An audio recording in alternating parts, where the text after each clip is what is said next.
Hi, everybody. Welcome to The Road to Nowhere. It is our Saturday night D&D stream. If you haven't joined us before, we will give a brief rundown of what's going on. But first, I would just like to say thank you for joining us. Thank you to my subscribers and patrons. You are the ones that make this possible.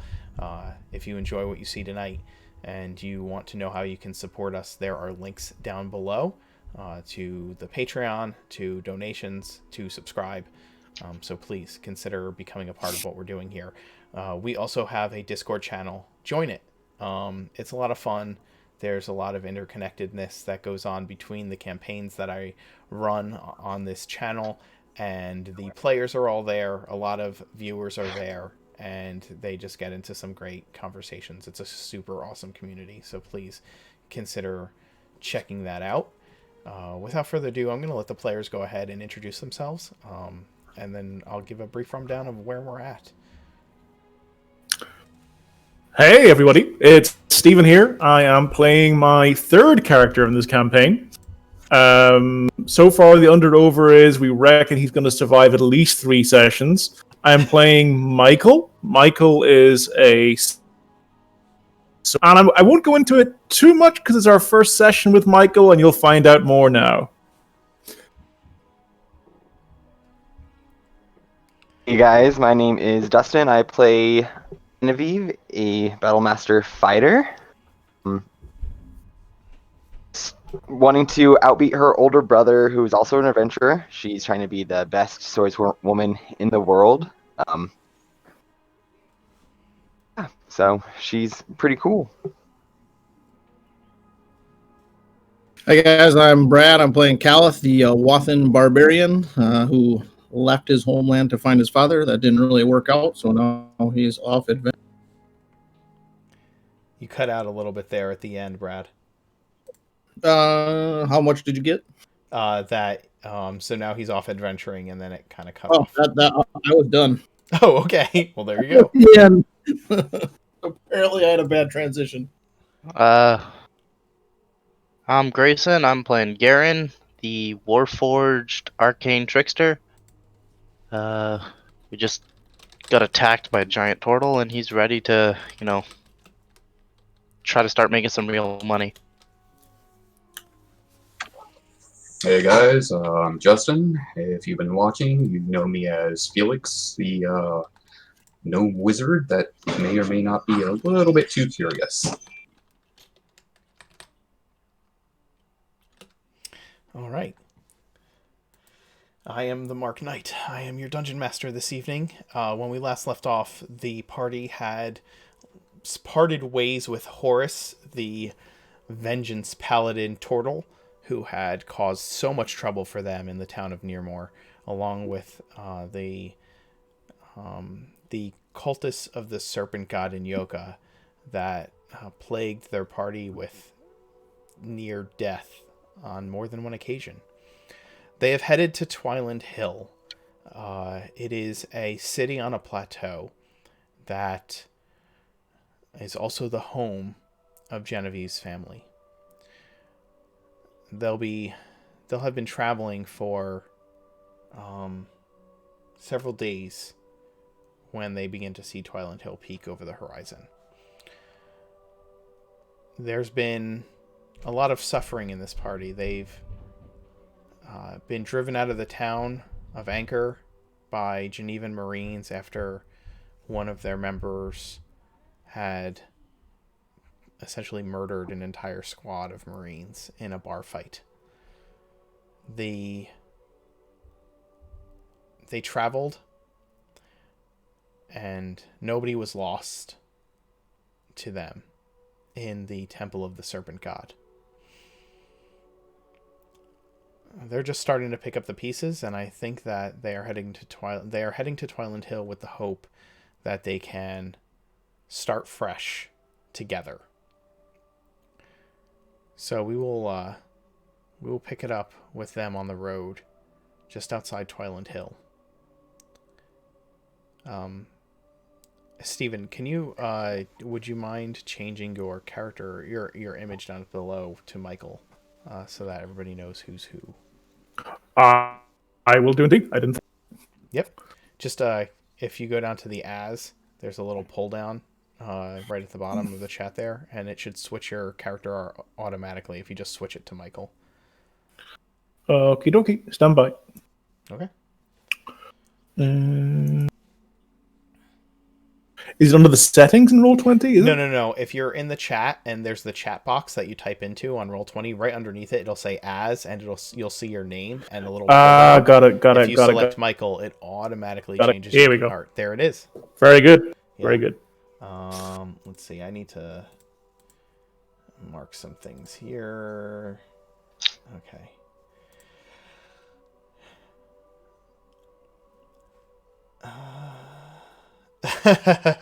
We do, in fact, have a theme song that is floating around the Discord, and all of the players are so incredibly excited about it. It has not premiered yet, but I'm sure it will. Shout out to Lundy for making that for us, because it is literally the talk of the Discord lately. And you did such a good job. Your voice was spot on for it. Fantastic. Of course you listened to it when... Fantastic. How many times have you listened to it, Lundy? All right. So, you've had several days of travel. Let's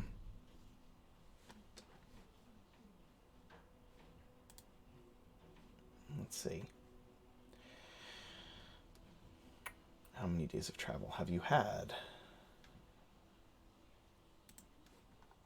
Let me measure this out really quick for you. 14 hexes. Okay, so 7 days of travel on the road. You had, over that time, when you got to the main road, there was a trading post that you could have stopped at to resupply. So if you think you would have purchased rations rather than relying on Calith's ability to hunt and gather over the course of those 7 days, then just make the proper deductions for 7 days worth of rations for the 4 of you. What things would you have done over those 7 days as a part of your downtime? Because most of you are just going to be riding in the wagon, right? Or walking next to it. So you'll have plenty of downtime over that time to be working on things. I know, Genevieve, if you want to keep working on your dress, we did say that you needed more material, which you probably would not have been able to get the silk that you would be looking for at a trading post on the road. Yep, I was just gonna wait till I got back home. Okay. Twiland Hill to some that shopping. Well, considering we all almost died like 5 times, I was making healing potions the entire time. Okay, so we said it takes 25 gold and a day to create healing potions, right? So, and you can reduce the cost by spending a day, foraging for the herbs and things that you need, right? Correct. So you have 7 days. Did you want to roll to see how many items you can, or how much materials you can gather, or how do you want to split up that time between gathering materials and making potions? And how much are you willing to spend monetarily to make those potions? I probably would stick like last time and actually not spend anything. I would gather enough to make one, make it, gather enough to make one, and make it like that. Okay, then here's what I'll have you do. Why don't you give me a survival roll? I know we could have handled this previously, but I think that we'll just do it right now really quick. Very good. Go ahead and give me a... Alright, so you have a survival roll. Okay, that's 1 day.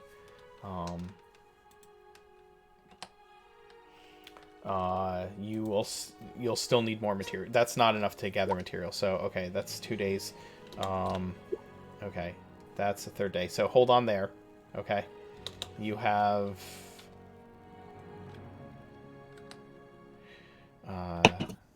so you have enough to make 1 potion without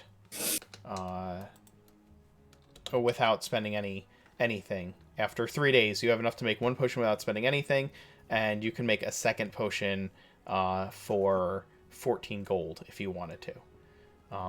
So we're at 4 days, right? And Yeah, well, 4 days, one potion in 4 days. Correct. So the 5th day I'll look again. And I guess the 6th day I'll look again. And 7th day I'll make a second. If my math is right. Yes, your math is right. You will make a second one at the 7th day, right? So you have 2 healing potions by the time you are done traveling, and you have enough materials that you could make a 3rd healing potion for 20 gold. Okay. Okay. I'm sure you've figured out how I'm working out the math at this point. Yep. All right, Genevieve, you are waiting on the dress. Felix, what would you be doing over the course of that time? Actually, I would like to use a new spell that I just learned called Sending. I'd like to make a sending to Remy, the barkeep back in Anchor. All right, tell me what you're sending him. Remy, it's Felix. Goliath that killed soldiers is dead. Please advise Genevieve Captain is still in town.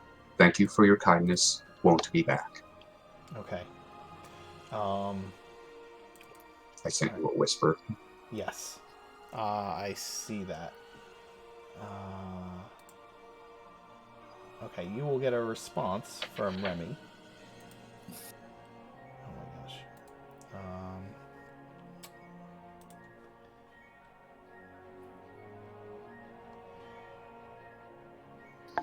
Hi, Caitlin. Thanks for watching. Thanks for jumping in. Let's see. I did have a response for you. Do you want card? Oh, I just got some serious feedback right there.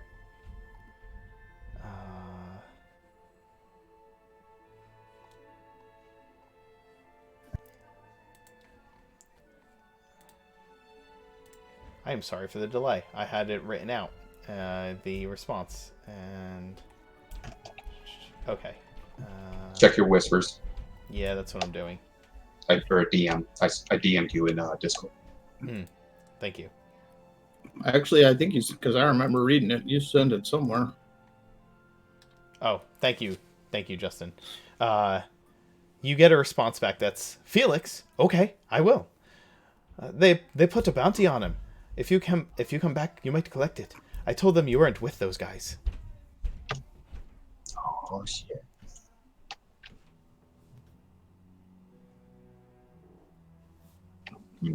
Yeah, that's the only major thing I want to do for the trip. Okay, so you get that response back. I don't know if you'd share that with the group. Oh yeah, immediately. Okay. Garen, what would you be doing during the time that you were traveling for 7 days? There's not too much for Garen to do besides really just kind of, training with both swords as well as practicing Firebolt because he's not exactly great at that at the moment. Okay. Cool. But that's pretty much all he's been doing. Okay. Cool. So you've been training and practicing over that time.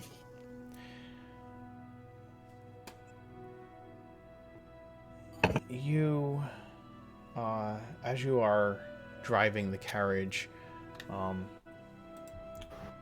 after 7 days, you begin to see the hilly lands that lead up to the river crossing that denote Twiland Hill. You see the city rising up over the horizon.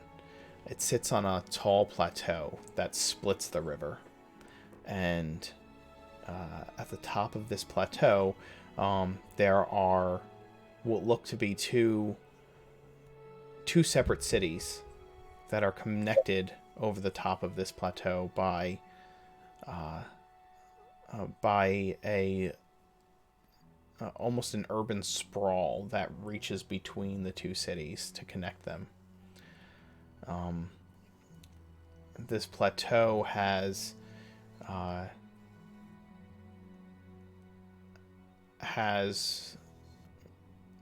bridges that reach down over the river into the hills around it, so that you could mount these highways essentially into the city from any of the cardinal directions.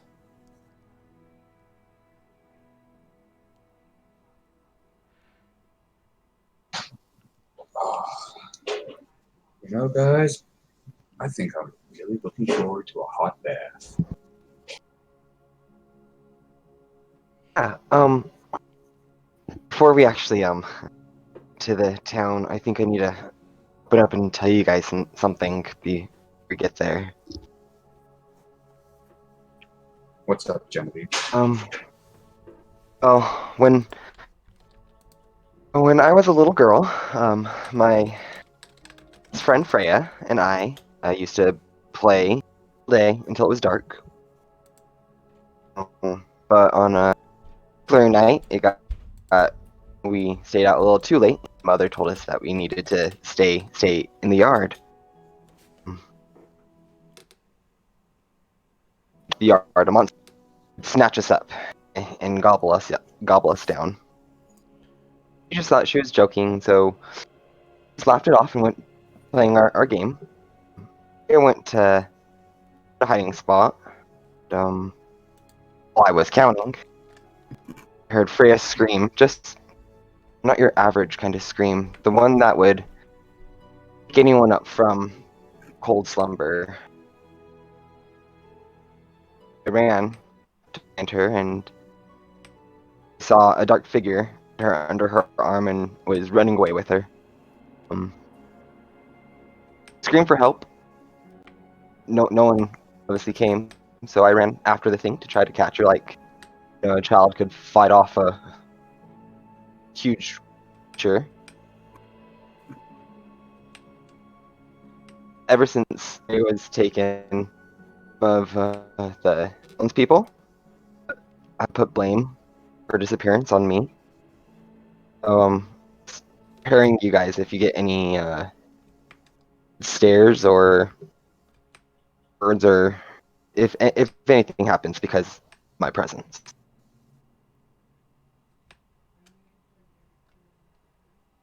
We were just playing a harmless game. We didn't think anything would happen. We just thought they were just stories. We didn't think monsters were come and snatch.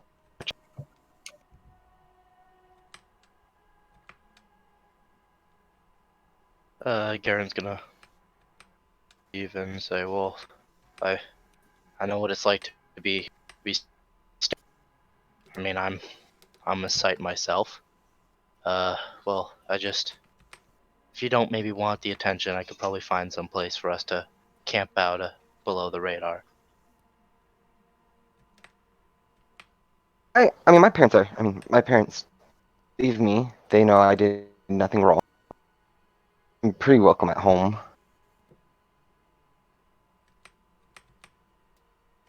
Well, the offer's always available. Genevieve will put her hand on Garen's hand, say, "No, thank you very much, Garen. You're a good friend. As of all of you are good friends." Upon hearing that, Garen's gonna kind of mentally pause for a minute, like he's lagging, because it's been a while since someone's trying to process that. Yeah, Felix shuffles a little bit uncomfortably. They're weird. Get back to driving. Cal will pat her on the shoulder and say he understands.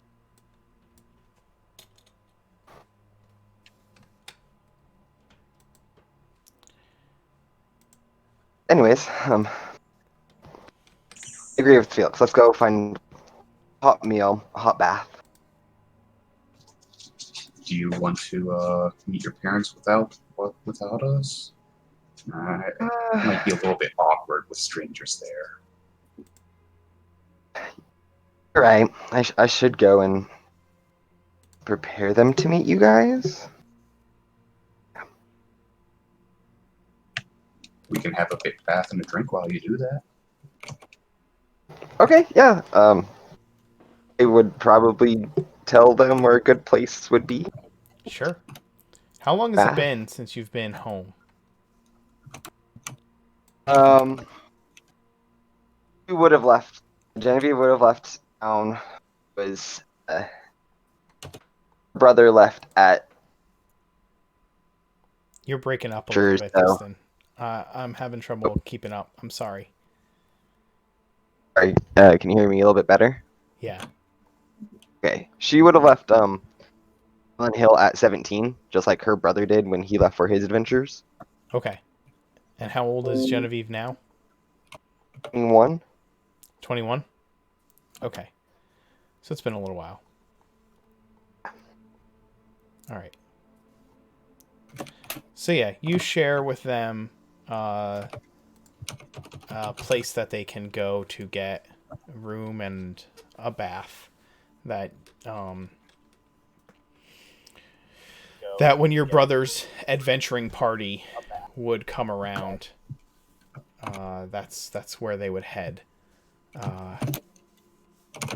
And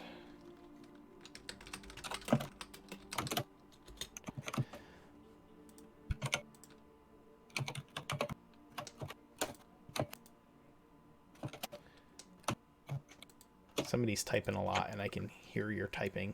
No. It's supposed to be a silent keyboard, but it's not very silent. All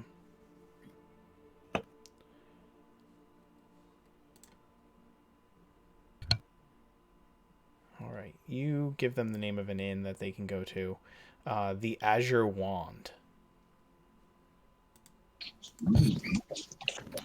Ooh. Caliph looks on that as a good sign since he's from the Azure Mist tribe. He is. It was always a good inn that, like I said, your brother and his adventuring party, his group of fellows, would stay at when they were in town when you were younger. And so you direct them to go there. You travel up one of these bridges, and oh my god, I just noticed the pun in chat. I assure you it's going to be safe. Oh god. Miss. Thank you very much. Thank you. These bridges are huge, right? They're huge bridges, and yet you see that they are built in such a way that they can be drawn up in the event that the city came under attack of any kind. And between the rivers and the fact that they're up high on a plateau, the defensible position of this city is impressive, simply by their natural defenses. And you travel up this huge, massively long drawbridge that is a feat of probably some artificer's engineering into the cities. Genevieve, your family resided in Midland, which is the kind of lower, almost suburban sprawl in between the two cities on this plateau. And so you head in. You head up this bridge and you come in, and it's almost like the city's built in a U shape at the top of this plateau, with tall with tall spiring towers and temples and government buildings on either side of you as you come up, and this low city and living quarter in the middle. You move through a gate as you come into the city. Very welcome. And let's see, what day is this? This is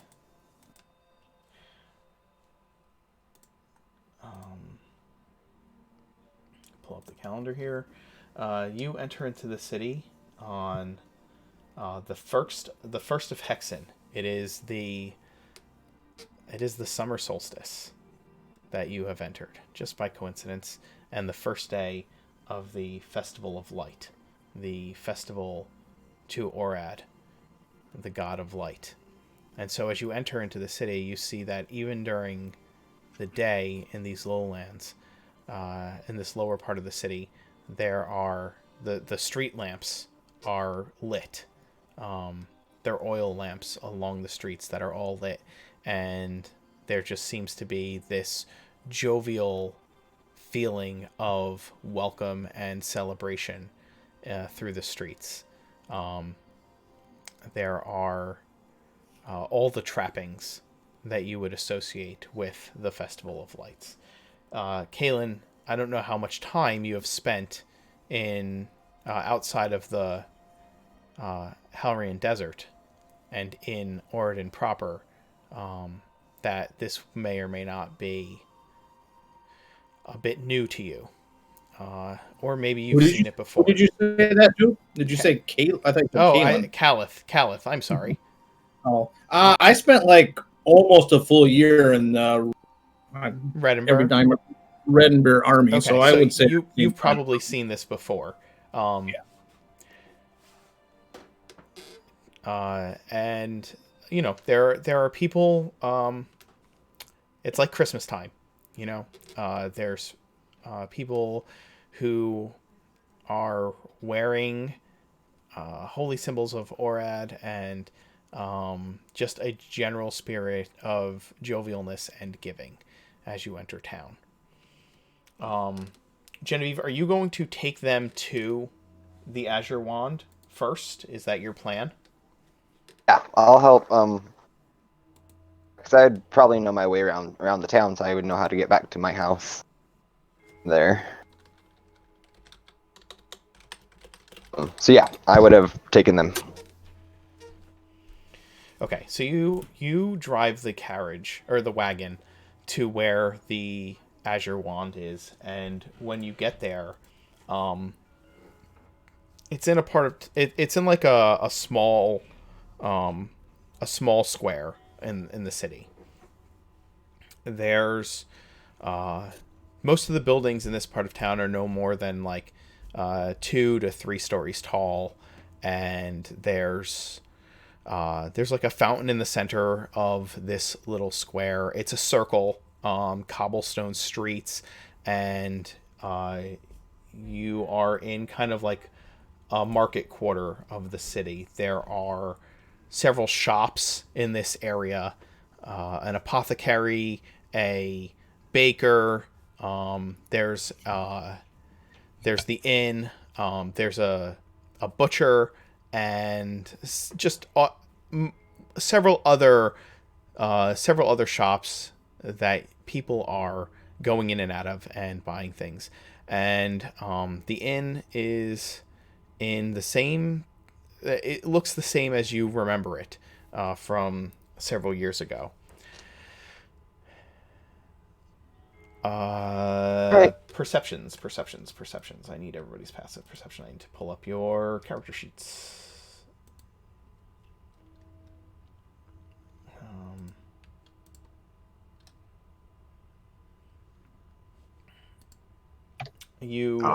Okay, you pull up and you let everyone.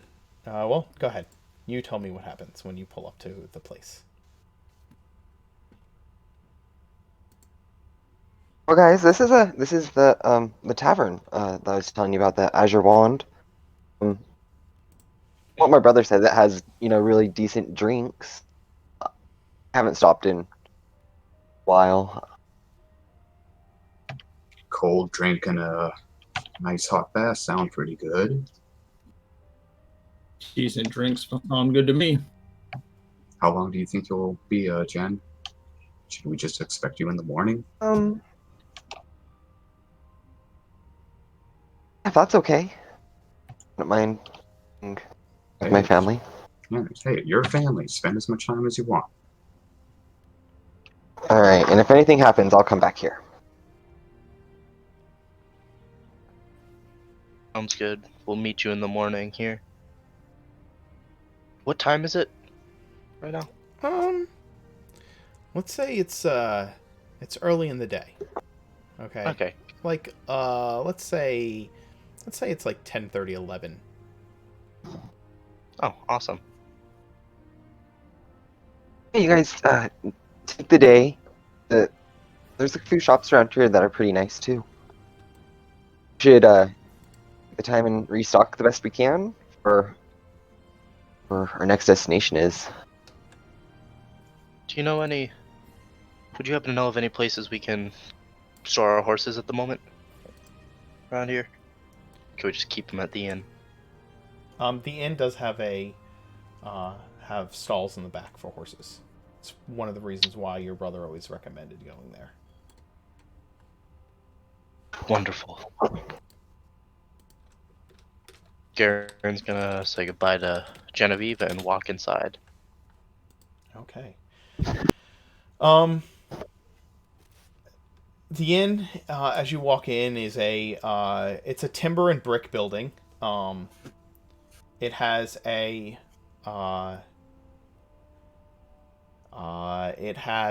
nice common room that is large. And there's actually the bar with tables is on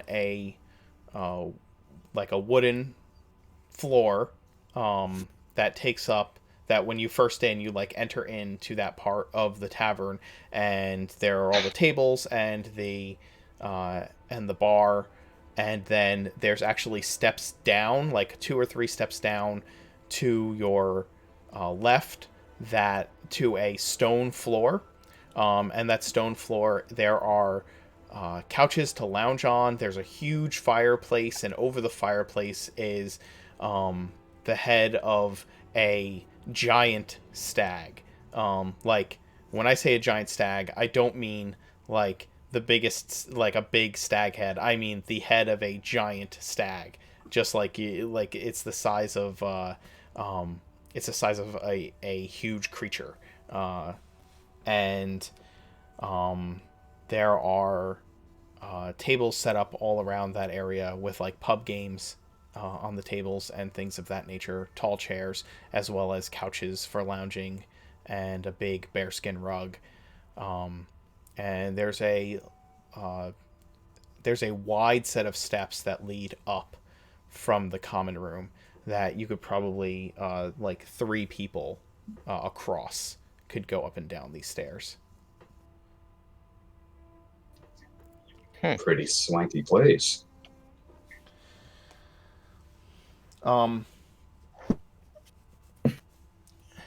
So yeah, there are spots at the bar. There are tables available, but it is a little bit busy for this time of day. People are coming and going. We should probably inquire about rooms if we're going to stay, and stabling the horses in a wagon before we get too settled in. Once Garen walks in, he's gonna immediately head towards the innkeep or bar, whichever is the closer one. Sure. There is a female halfling behind the bar, with dark red hair, pulled back into a half ponytail. She keeps flashing this this fearless smile to all of the guests as she makes their drinks. And as you walk up, you see that there's a tiered there's like a tiered floor behind the bar. And she flashes you that same grin as you walk up. What can I get for you? Can I tell what kind of age she is? Younger, older, middle age? Youthful. Youthful? Okay. Yeah, 30s. Excuse me, miss. I'm looking for a place I can put up my horses and wagon. Do you happen to have any stables we could do that? Yes, we do. Absolutely, Okay. we can get you fitted with stables for you and rooms for your horses. Rooms for our horses. Come again? She flashes you that smile. And she looks you over. I should have guessed a man made of metal wouldn't have much sense of humor. Yes, we have rooms, varying rooms, and we have stables, of course. How many rooms do you need? How many stables do you need? I have 2 horses and a wagon. What would that take at the moment? Oh, well, Well, yep, we could accommodate that. We'll hitch your wagon out back, and we can stable both horses for you.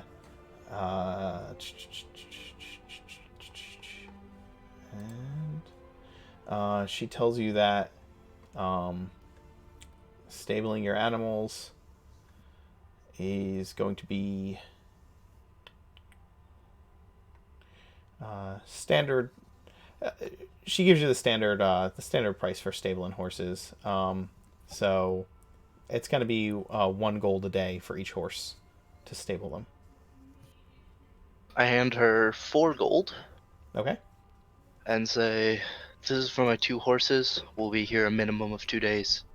If we're staying longer, I'll pay more." Okay. She tells you that for most rooms it's going to be 8 silver a night, but for the nicer rooms it'll be 2 gold a night.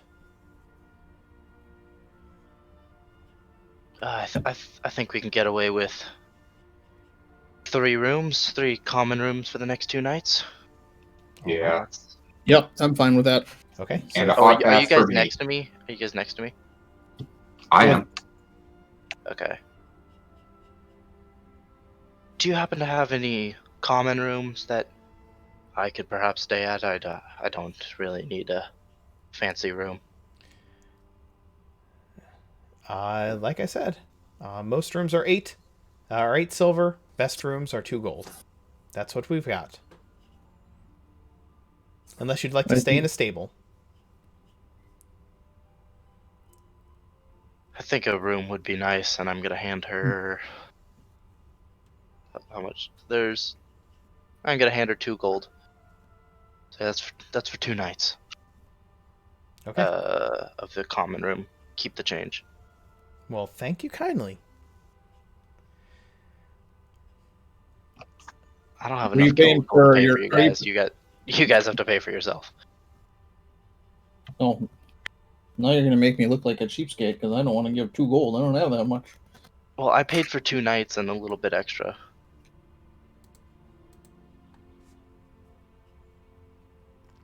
Oh yeah, I guess that isn't that much extra. Yeah. Yeah, I'll do the same. Okay. You're gonna give her a little bit of a tip. Yep. Okay, that's fine. Then I'll ask Garen if he wants. I'll try to hand Garen some money for the horses too. Couple gold.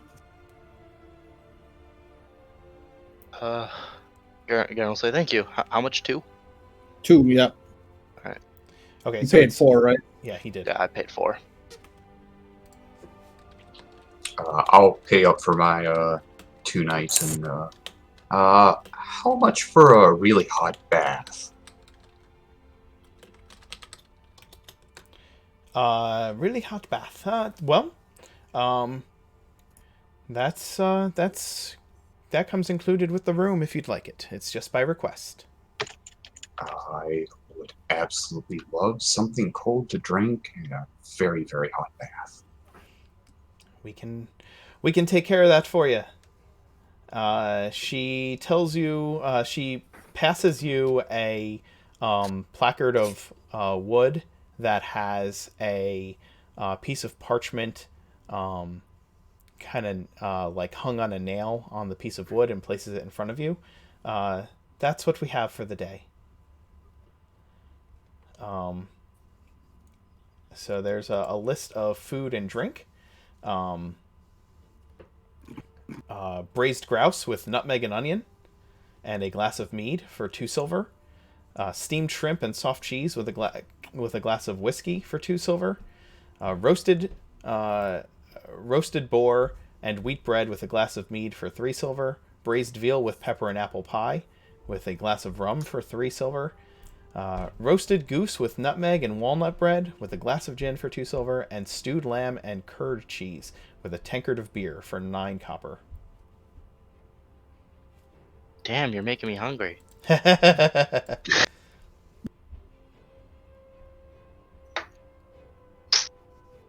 Garen's gonna look at her and say, "Oh, no, no thanks, none for me. I don't require such necessities.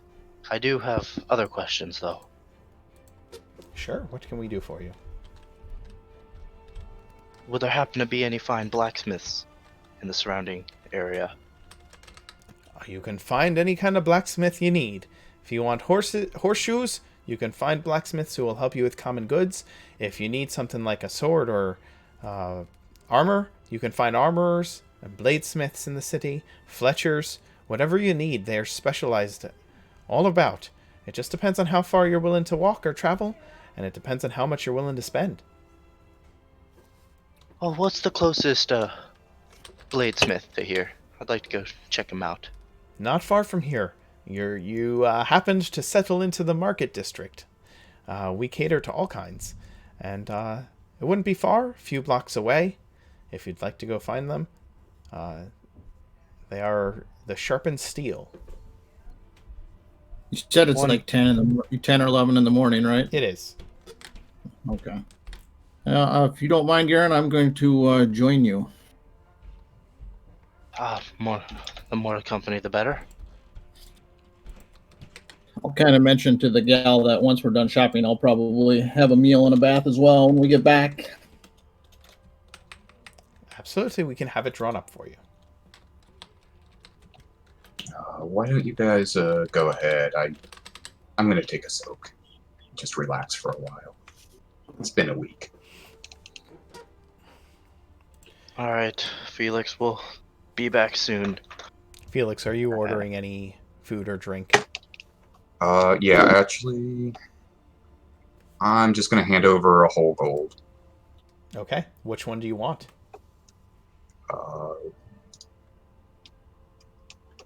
Forgot which one it was. The most expensive one. The most expensive one. Okay, do you want Yes. the roast boar or the braised veal? Do you want rum or mead? Rum. Okay.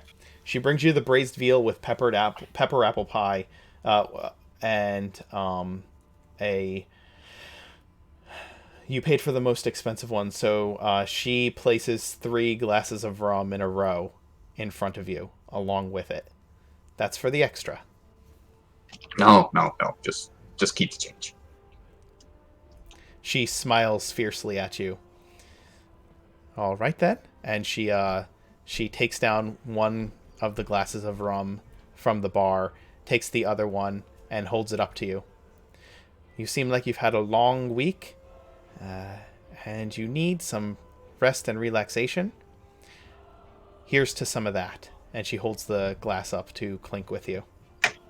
That I do. And Cheers. she will drink with you.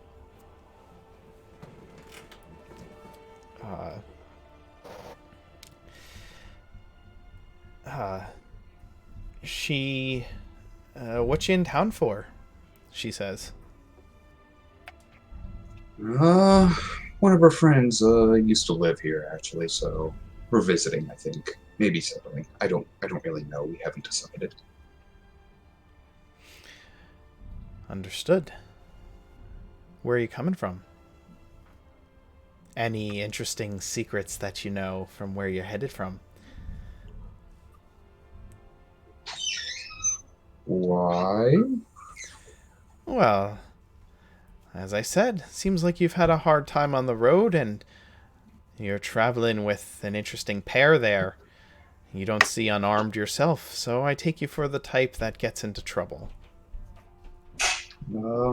Actually, now that you mention it, is there a captain of the guard or something around? I think I should mention that to someone that, the town of Nearmore, that's kind of been taken over by a cult, and they're sort of like killing travelers. Nearmore. I've not heard of it, but, It's well, in the Anchor region, ah, bit north of it. I see. I don't know much of Anchor either. I know that's down by the coast, isn't it? Yeah, it is.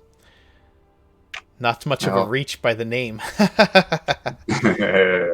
Well, Yes, I believe that Captain Brightwood is in charge of this part of town. Goes by the first name Lander. well, maybe we'll take a visit at him a little bit later after a little bit of relaxation and let him know travelers shouldn't be heading over there. Might be a good idea. Sounds like a lot of trouble. Quite. I'll warn me guests not to head that way. Might be good. Might be good for business. Well, Mr.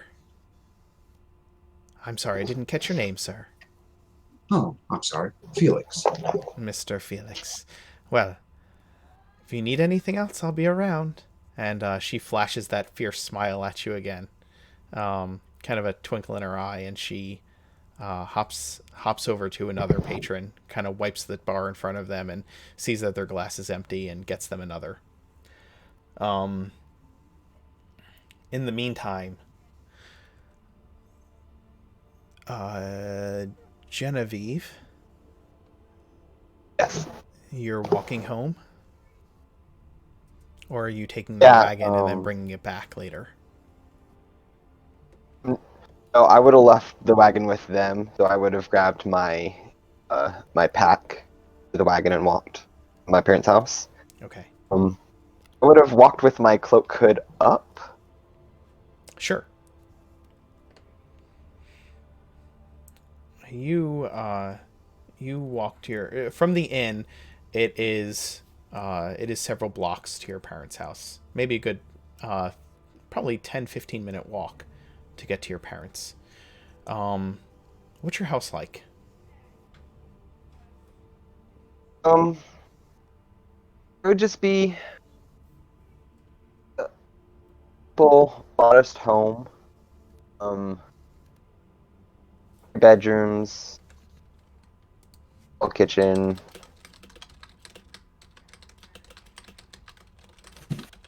It's a That's city all I home. could think of. It's a city home, right? Yeah. So does it have a yard? Yeah. Would it have a yard or no?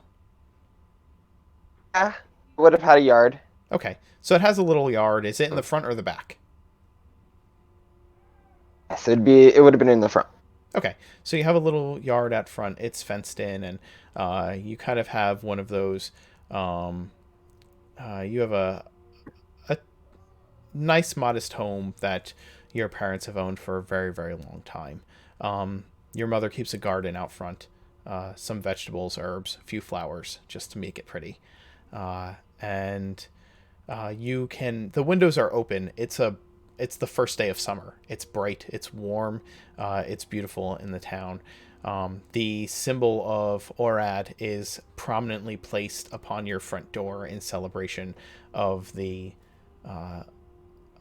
Festival of Light, something that your mother always did. And you remember growing up. The symbol is gold. Is like painted gold to be the color of Orad, and the paint is chipping and peeling in certain places. As you approach, you can actually hear the sound of her humming as she flits about the house, doing the things that she has always done. The smell and sounds of home hit you. and you immediately feel warm and welcomed where you've grown up.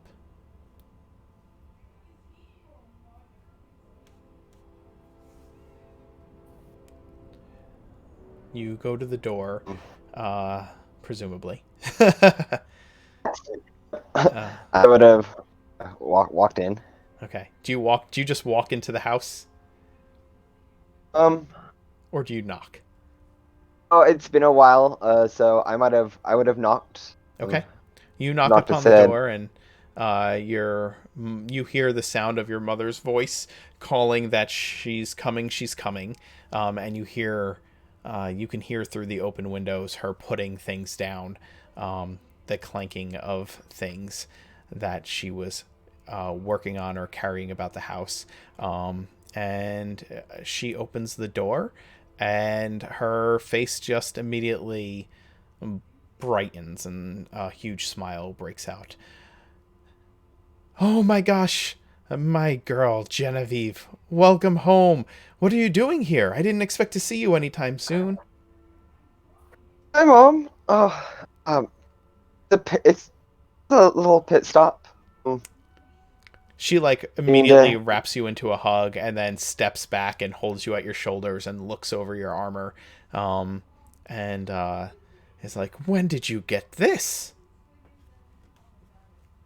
oh, a couple years ago, I wanted to outdo Ander, yeah, with the armor department. So hopefully I did okay. Well, he's been at this a little while longer than you. His doesn't look as nice as yours, but it's well, come in. We don't have to talk about him. He's not here. What have you been up to?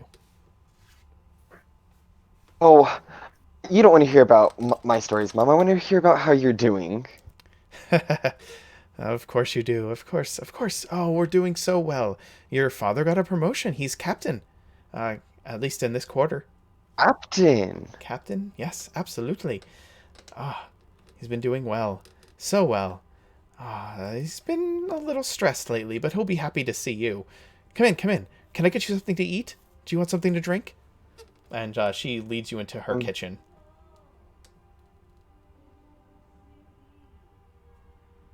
Yeah. I'll take a water. It's been a long week of travel.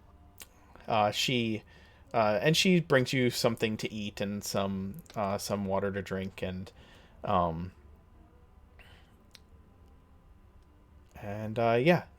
she sits at the table with you in your very modest, very comfortable kitchen.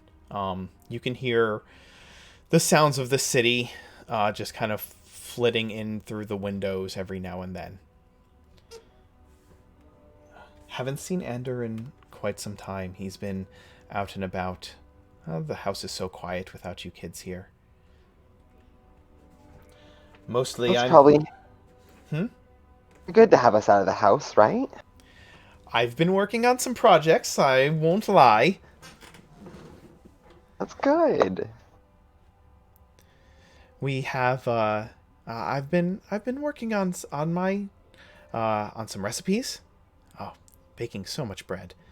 I've been actually don't tell, but I've been competing with the baker a little bit, selling some things here and there to the ladies around the town. Your father's been bringing my baby. I'm sorry? Are you getting any good feedback? Oh, well, your father's been bringing my bread to work, and believe me, the men appreciate it. I've been hearing nothing but compliments. They always love a good cooked meal. Well, they work so hard. So, now, tell me about you. You're adventuring. You've been off. It's been a couple of years since I've seen you. Surely you've come across some interesting things to tell your mother. But yes, where to start? Well, I met some new friends. And where are a they? good group. Where are They they? didn't want to. I don't want to scare you or Dad, so they're staying down at the tavern, the Azure Dwan. Oh, now, how many friends do you have? Certainly we could put up one or two. Save you the money. But just 3 of them. Are you sure they wouldn't want to stay They're- here? You know that, Uh, like, the rooms that are there are, like, your room and your brother's room from growing up. And, like, people would be sleeping on, like, couches and children's beds and floors and stuff like that, at least from what you remember. Right. I'm like, no, I want to go, I haven't been to Twiland Hill, so they're gonna go explore and enjoy what we have to offer in our lovely town. Stickly, because that's why I left. Yes, yes. Oh, all right, all right. Well, Mm. what are your plans while you're here? No, we haven't really asked about what our next move is. We kind of found a town taken over cultists or sacrificing people. That you need to worry about me being sacrificed, Mom. That's the least of worries that I want you to ever think about. Well, you certainly don't look sacrificed. Well, I try. Try to live up to father and Ander, and of course you. Make you guys proud in what I do, so I'm trying. Of course. And you have been, I'm sure. I would love to hear all about it. And, she says your father's not going to be home for hours. Okay. Thing Have is, Have you go been ahead. practicing your cooking and your sewing? You said that those are things you've wanted to learn in the time that you were gone. I have. So I'll whip out the progress I have on my reversible dress that I've been working on.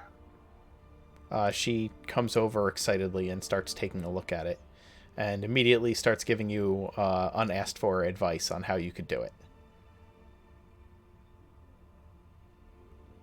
And I saved the scrap that was the original one that I did and Sure. show her what happened first time. Is that a And ask sword for it, slash? She points to one spot. Is that a sword slash? I couldn't find my scissors. I thought my spear would work. It probably also got damaged in the bar fight. So, she kind of looks at it and she says, "Is this silk?"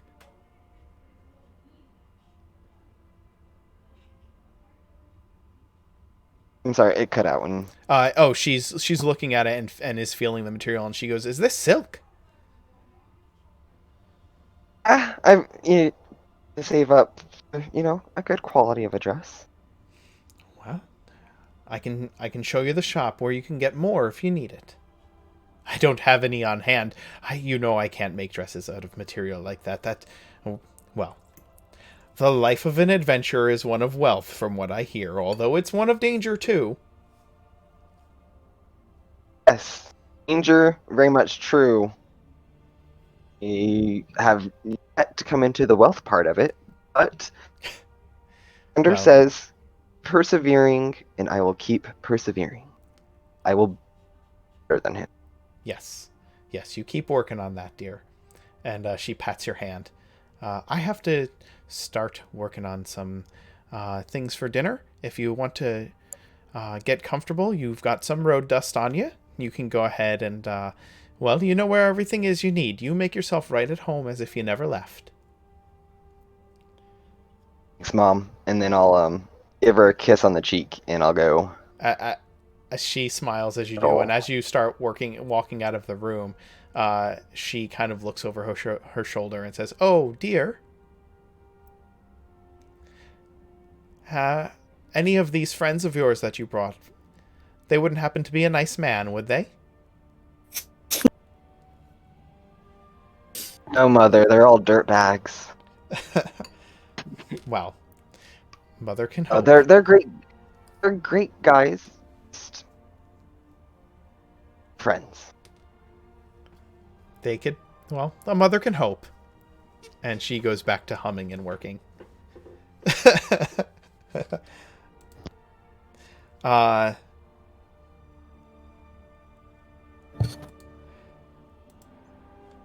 So I'd go to my room and okay. not. Go ahead. You go up to your room, Ed.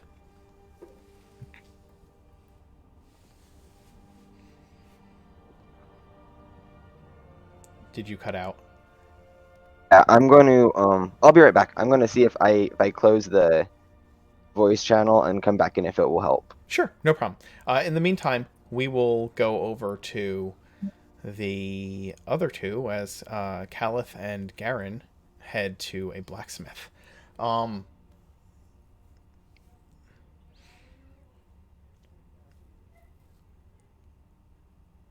two of you head to the sharpened steel. It's in a bit more crowded portion of the market quarter. As you move through the crowd, you see the smoke rising out of the blacksmiths. He is there's a barrel-chested dwarf working in the forge, and you see the symbol of Thormodin emblazoned hugely on a metal sign that hangs above this blacksmith's shop, along with a just the blade's edge of a sword emblazoned upon it as well. This burly dwarf is shirtless except for a leather apron, and covered in like black soot, from elbow to hand, and he's hammering away at some piece of material. You see apprentices rushing about around him, gathering the materials he needs as he is working.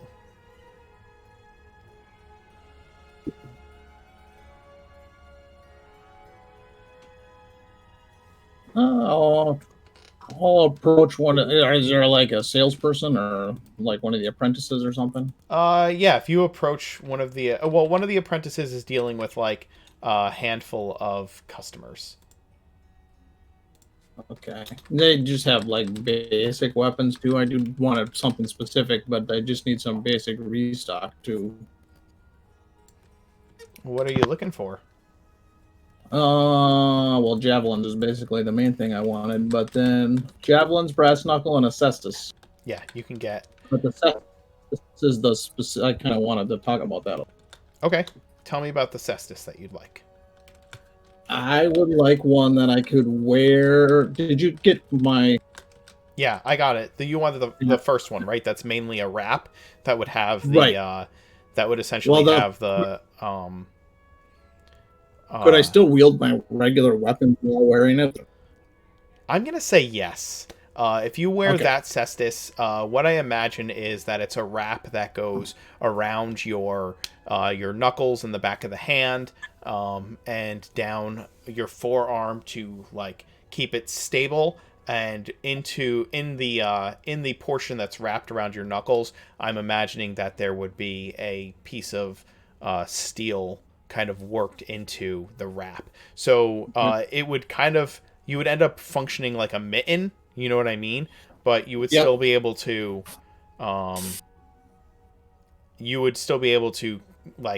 grab your weapons. You'd have full range of motion with your thumbs and stuff like that, so you could still do that. But if you wanted to do any kind of fine,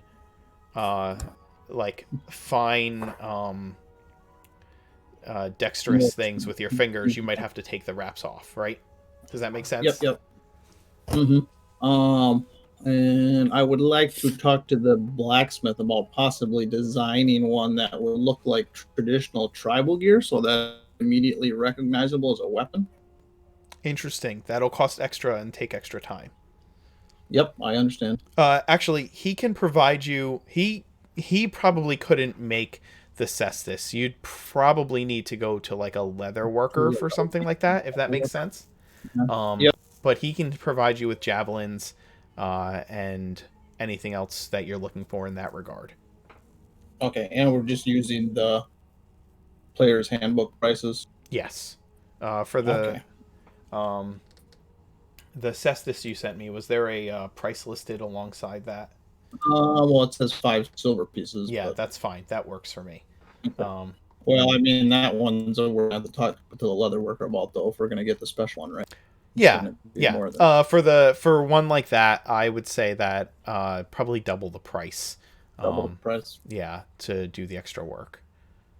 Okay, so then I can kind of get my javelins and stuff off screen, and Yeah. then once I get that, I would go to the leather worker and talk to him about the cestus. I don't know Okay. if you want to role play that or just do it. Yeah, I think way that just what I'd say is just the javelins and anything like that you can get right away. They would have those available that you could just purchase them from the blacksmith. As far as the cestus with the leather worker, you can speak with the leather worker. He'll tell you that it's going to cost you twice the price, and it's going to take several days for him to make them, possibly a week, because he will have to, do all the leather working and everything from scratch, since you want them specially made, right? And the wraps will have to be fitted to you. Okay, sir. A couple days is fine. I don't know if I have a full week. Instead of a gold piece, if I gave you 2 gold pieces, could we expedite it a little bit? How detailed do you want the tribal patterns and the work to disguise these? Fairly detailed. Fairly detailed. The more Yeah. detailed you want it, the longer it's going to take. If you want me to rush it, I can rush them and have them done in a couple of days, but it won't have nearly the detail. All right. Why don't you just hold off on make them normal for now. If I need them rushed, I will contact you again. Understood. Okay. So yeah, just mark down on your character sheet the cost, and I'll let you know when they are ready. Sounds good. I'm just gonna make a note of that real quick, and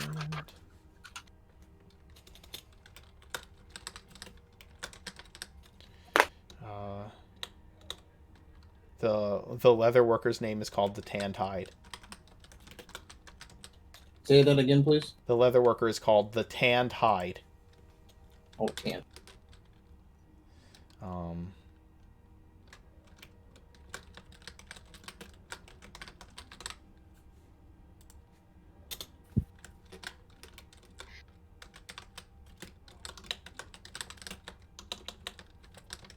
And then, do you want to shoot me? Do you want to reply to my? I asked for a clarification in Discord.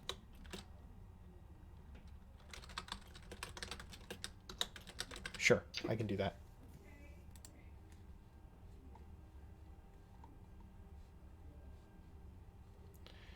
Where did you? Let's see. Where'd you? Personal message to you. Understood.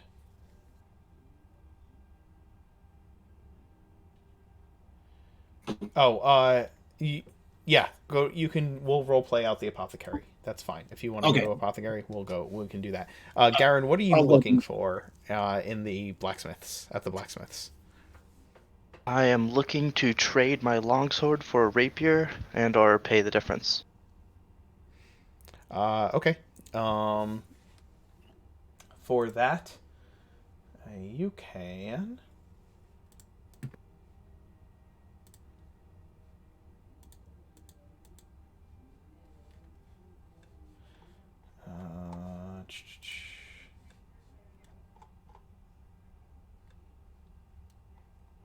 I think our music stopped. I think so. No, it's very quiet in the background. I can still hear it a little bit. Okay. Oh wow, it's very quiet. Yeah, it's very, very quiet.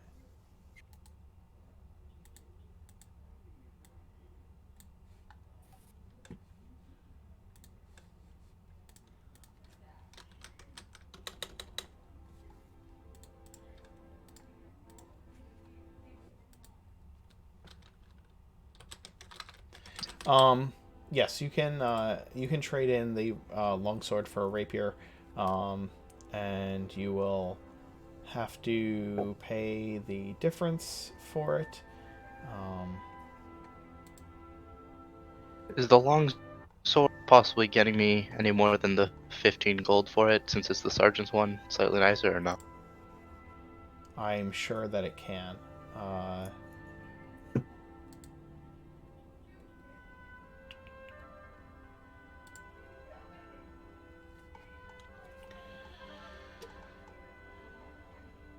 so for the longsword, that is a fine longsword. Um, he will give you 10 gold credit for it towards the rapier. Okay. Well, Garen will hand over the longsword, another 15 gold, and say, "Oh, I appreciate this. I've been looking for a nice, nimbler weapon." This is just a. He says to you, "This is just a standard rapier. If you'd like something nicer, like your longsword, I can do that for you. It'd be a little extra and take some time, but I can make it nice." What's the price? How nice do you want it? Gold inlays, a fancier handguard. I could even silver the blade for you, How depending on much what you'd would like. how much would a silvered blade be? Silvered. The silverin. It'd be an extra 10 gold for the silverin.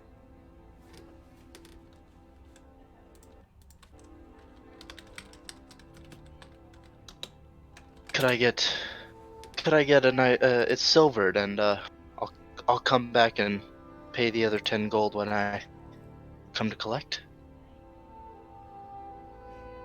You can. Ah, that'd be wonderful. Thank you. You can tell that uh, something's wrong. Oh, That is an extremely, extremely cheap price for a silvered weapon. An extra 10 gold. Like, that's a tenth of what it would actually cost to silver a weapon.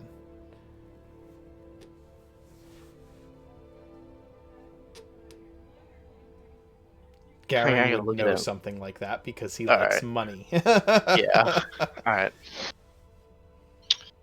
Garen's gonna look over and is like, you don't happen to be cheaping me out here with I've heard and I've seen silvered swords go for a lot more. Why is this so cheap? Oh, well, I didn't. Did you want an actual silvered blade, or were you looking more for like a silver, decorative silver on the blade? Well, I would be looking for a fully silvered blade. I could be a bit more useful for me. Well, you just seemed like the type who, well, you had this fancy sword here, and you seemed like the type who, well, trading in a weapon. I didn't know if you would be willing to spend what needs spending for something like that. For a truly silvered blade, I could do it. Take longer. 150. That Oh, includes the cost of the rapier. I'll have to be back another time for a truly silvered blade then. I But I will take the regular rapier at the moment. Aye. So that'll be the 15 as you placed in my hand, and here's a rapier for you. I thank you, good sir. Good luck with it. And I will see you soon. I hope so. I always like dealing with a man who knows his business. I'm gonna reach into my bag and grab out the gold armbands I have that I think I found at the Snake's Temple, right? Mm-hmm. Yep. Where would I go to get something like this appraised?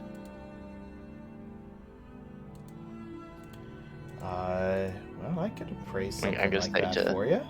He kind of smiles seeing them. Let's see.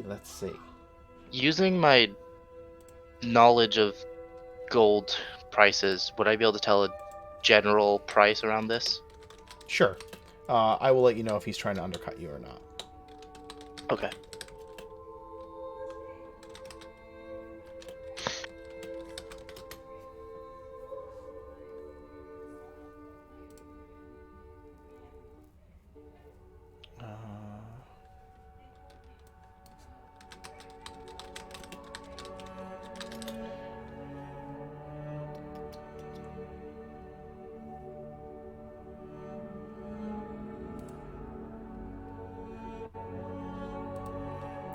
Sorry for the amount of looking, getting prices for you. I want to give you the actual price for these. So, he tells you he could do 20 gold for them. That's not undercutting? No, he's giving you a good price. Well, I mean, he needs to make a profit off it, right? So he's giving Yeah, you the price he's obviously. willing to give you.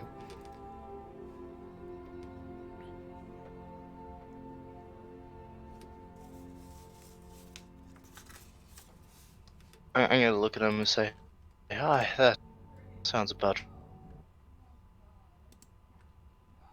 You can, sure." That I mean, you can always try to haggle. yeah. Most of the games I play, I don't actually. I just tend to forget. That's fine.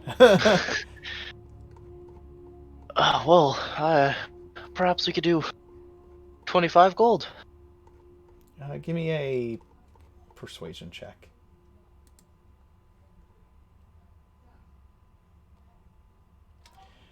I'll go 22.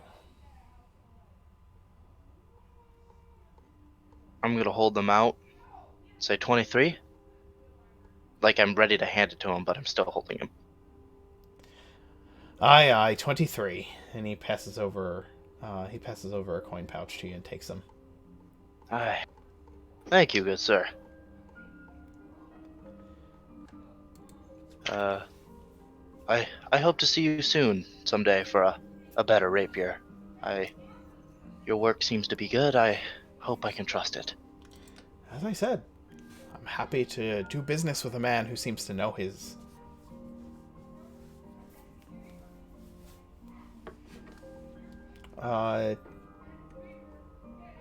Caliph, you leave the leather workers, and you remember that you saw an apothecary in the square where the inn was located. Garen, would you stay with Caliph after the blacksmith's going over to the leather workers with him? Is that something you'd probably do? Yeah, since we're all trying to stay under the radar slightly. Yeah, Okay. be staying with him. Okay. That's fine. He's gonna head over to the apothecary.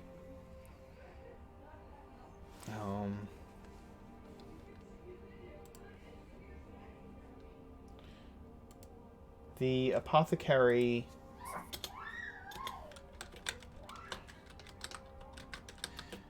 The apothecary is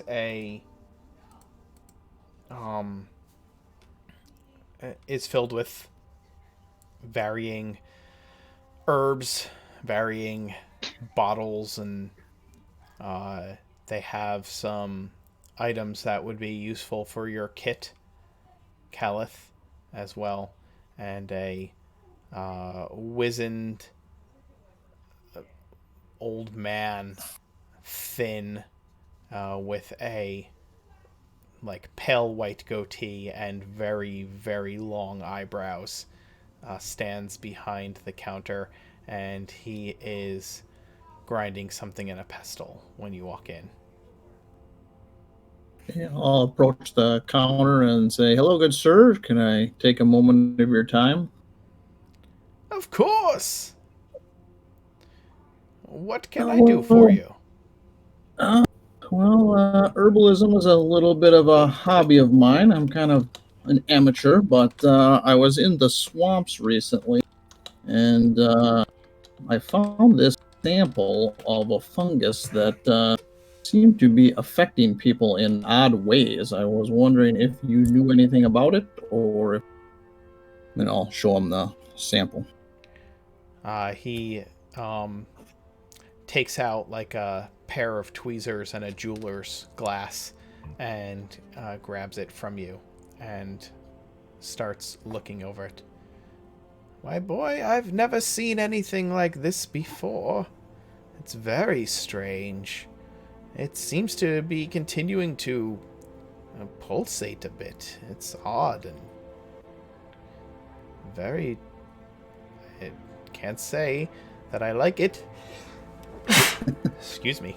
Yes, I would be a little careful. It seemed to infect people and drive them a little crazy, should we say? Interesting. And what did you want done with it? Did you simply Um, wish for me to identify such a thing? Possibly. Right. If now I don't have a use for it, if you're interested, and I would be willing to make a trade. What were you hoping for? I would love to study such a thing. It's quite unusual and disturbing. Look how it Yes. almost reaches for my fingers. If you have some supplies to refill out my herbalism kit a little bit, and maybe I can make some healing potions on my own. If you have the supplies to do so, I think we could come to an agreement. And then once you know more about it, I wouldn't, just as a curiosity's sake, I wouldn't mind you sharing that information with me. Oh. Let me see. Sure. Let me gather some things for you. If you feel that you're happy with what I can offer, then we can make such a trade, and I would be very happy to share the information with you, of course. Wouldn't let a fellow herbalist out in the cold, so to say. And he kind of puts it in a little box and shoves the box under the counter and starts pulling out ingredients. He places enough ingredients for 2 healing potions on the counter. How would you feel about this? Thank you. I'm amenable to that. I appreciate it. Well, of course. And come back again, What was please. what was your name, by the way? I'm sorry, I should have introduced myself. My name is Calith Azur. Calith, it is a pleasure to meet you. My name is Treg. Treg. Great. Coming up with names on the fly is great. That's good. I'm with Calith in this apothecary, right? Yes. I believe, yeah. Does this apothecary have any what looks to be gems or anything out? No, it's an apothecary, so it's all Apothecary. like potions and healing supplies, herbalism stuff like that. All right. Then guess Garen's gonna go up to the apothecary guy and say, "Well, hi, I'm looking to sell a gem. Do you know somewhere I could do that? I accidentally bought an extra before we started playing, so I would like to sell a gem." Yes, there's jewelers in town. They would be interested in such a thing. Are there any nearby I could go to? Of course. And he gives you you can easily find one in the city. Alright. You could sell it back for half what you paid for it. Ugh, okay. Hey man, nature of doing No, business. I know. This is a bad decision. I forgot how components work It's when I was setting up that's my fair. character. So Alright, do you want me to roleplay that, or just it's a 50 gold piece diamond? I'm no, looking. you just add half the gold to your character sheet. I'm assuming after you do the shopping, you guys will head back to the inn, correct? Yes. Well, If you I'm sell, ready. yeah. I don't need to do anything else. I don't need to do anything else. I would head. Okay. Genevieve, what is your plan for the remainder of the day? I was gonna start off freshening myself up. I want to spend the day out of my armor, all week.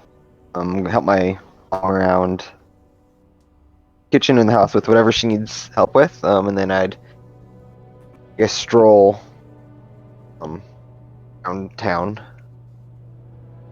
towards the sunset. You're still cutting in and out. I'm so sorry.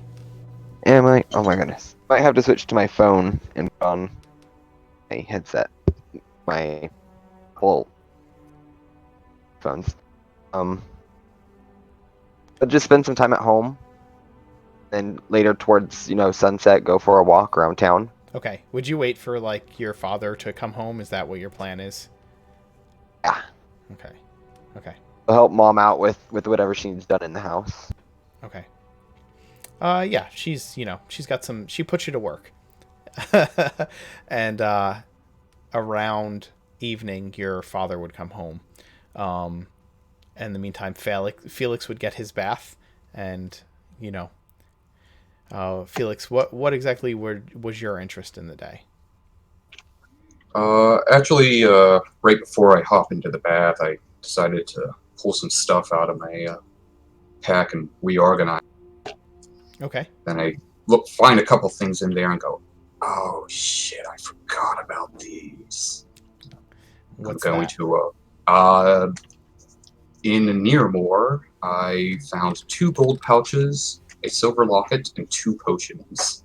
So I'm going to count up all the money and then slip into the bath and take a nice long relax and see if I can identify those. Sure. The potions are both potions of greater healing. Nice.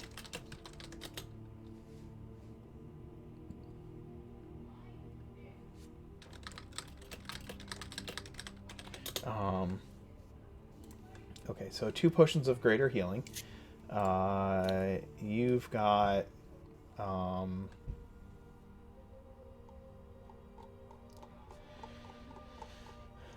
roll for me a D100. Oh, that's always fun.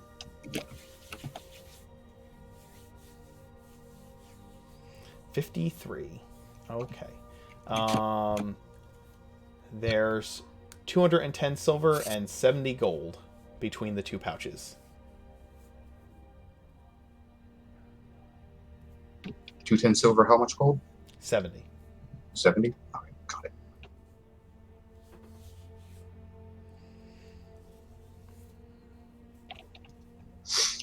So after I'm finally nice and clean and relaxed a bit, I'm going to go back out to the bar and head up to the bartender. Okay. She smiles when you come up to the bar. Hi, ma'am. It's really embarrassing. I completely forgot your name. My name? Oh, how sweet of you. I didn't give it to you.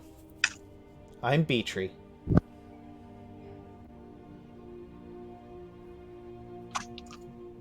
Nice to meet you, Beatree. Pleasure, Felix. I did have one more question. Happy to answer it. Me and the other guys that came in here earlier were adventurers, and not sure how long we're going to be in here, in town, and we're kind of looking for some work. Would you happen to have any leads on anybody that might need some skilled people to do something nasty for a lot of money? You're not the only ones who come in here asking questions like that. And we don't really have quite a way of passing along that information very well. Hmm. Let me see what I can think about. Who was in here today? I know that the City Watch is recruiting right now, so I don't know if you'd like work like that, but they're always looking for help. Apparently the demand has gone up. Yeah, isn't that more mercenary work though? That doesn't really pay well. Understood, understood. Well.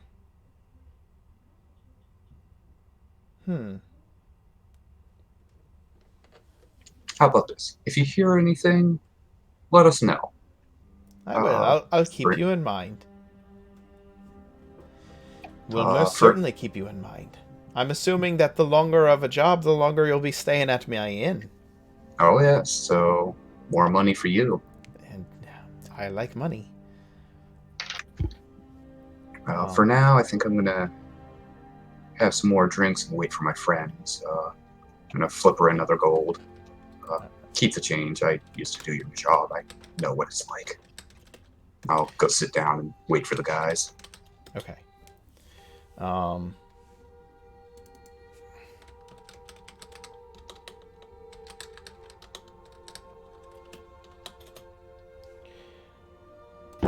right.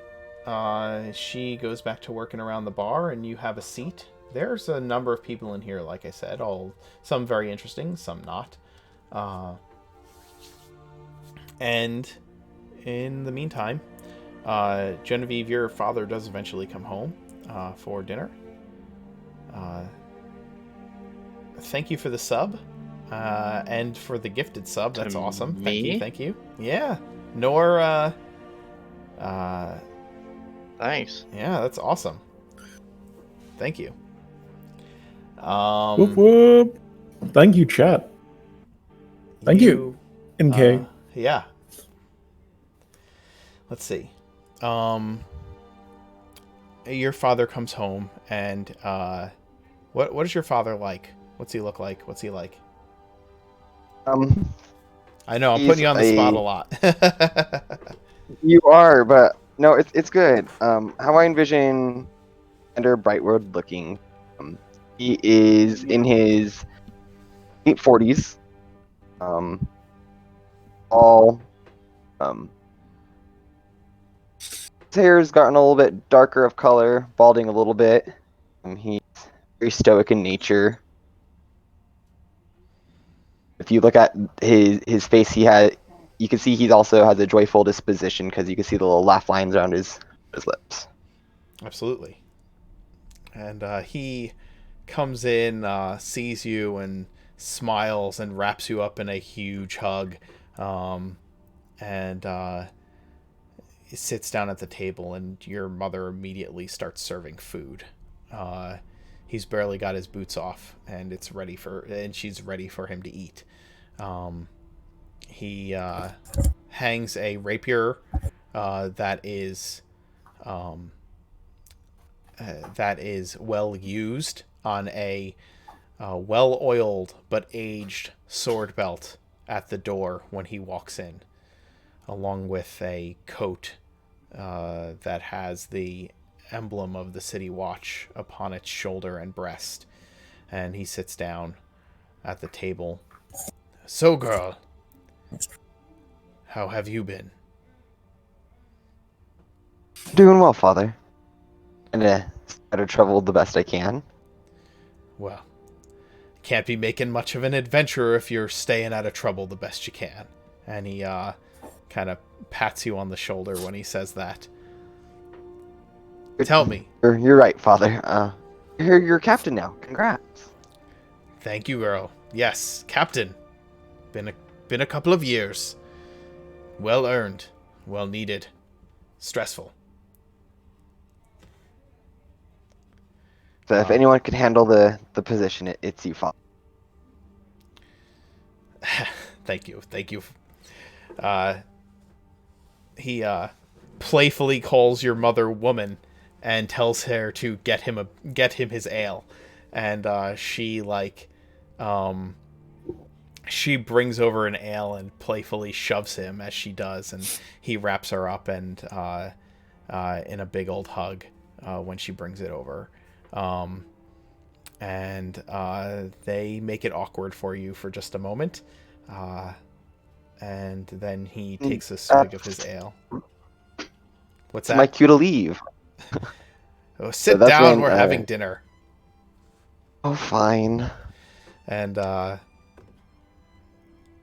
long are you in town? Do you have friends with you? Have you been? Dude. Have you grown in skill in your blade? Tell me everything. Oh, so tell him of the cultist town that we encountered just a week previous. How I stood over all those men, was the last one standing at the end of the battle, and had to carry them into the wagon. And hope that they would back. So what you're saying is that They're good men. I could tell you had to carry them. Is your back sore? Little, because of all the riding again all week. I thought it was from carrying your friends. He gives off he kind of has this like smile on his face when he says that. And how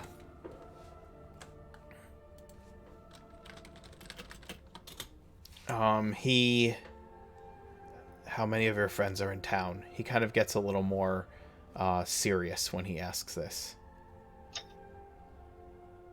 I just have 3 friends with me. Would you be? I'll tell my parents their names and descriptions of them. Are you looking for work? I could use some help.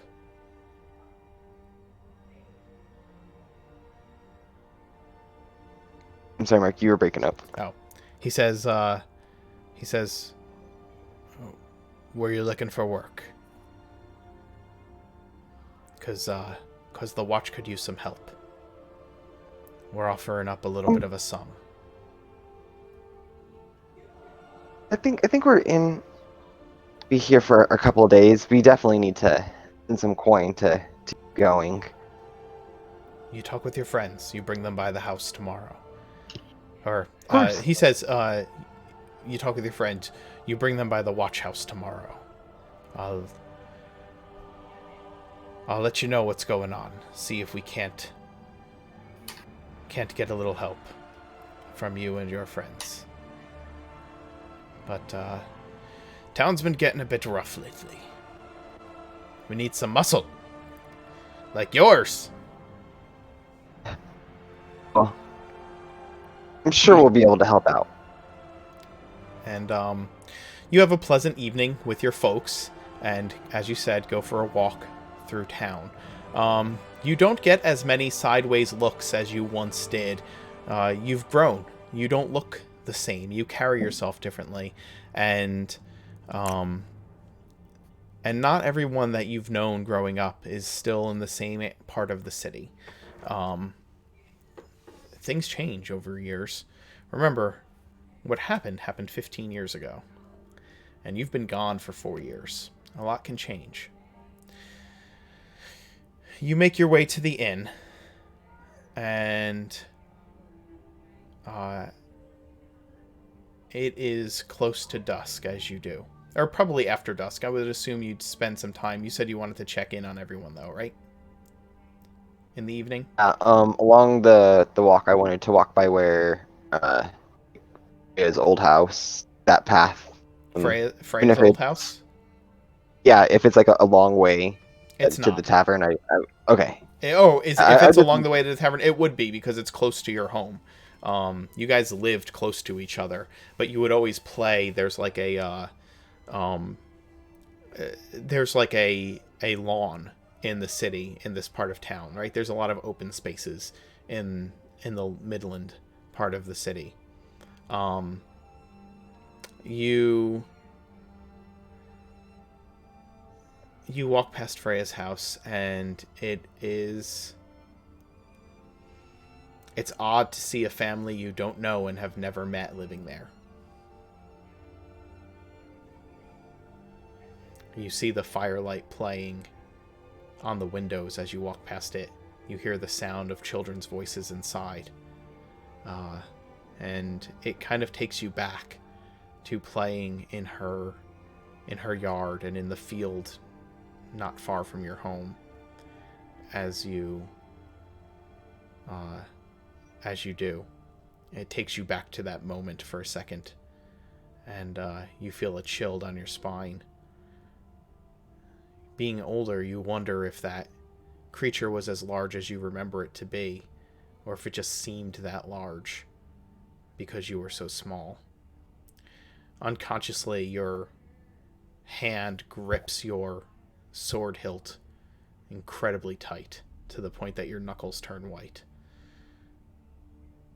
Maybe it's from fear, maybe it's from anger, maybe it's from a feeling of having been helpless. But that day stands vivid in your mind as you pass by that house.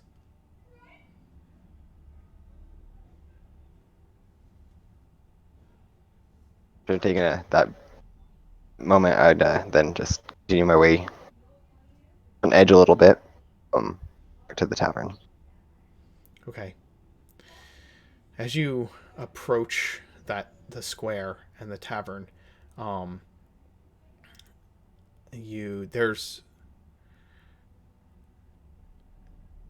you move past the tavern, or you moved past an alley on your way to the tavern, and as you do, two people like bump into you running into the alleyway. As you look at these people who have rudely bumped into you, it's not a gentle brush. It's not they have almost shoved you out of the way on their way into this alley. And as you look over, you see that they are wearing hooded masks with ram's horns on the sides of them. And they run. Have I ever seen these masks before? Give me a religion check.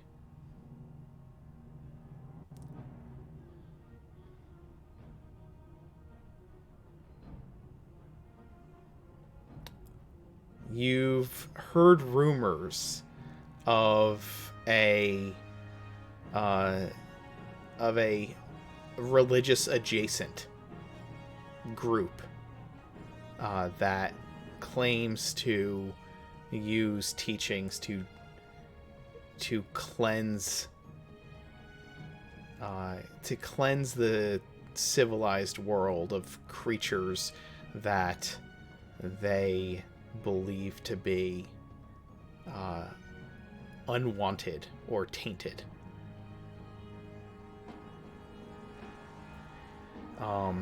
And you see them moving into an alley, and as you do, everything's fairly well lit because it is the Festival of Lights. The streets are well lit. The alleys are shadowy, but brighter than they would normally be. And it is the summer solstice, so it is the longest day of the year. It stays brighter much later into the evening.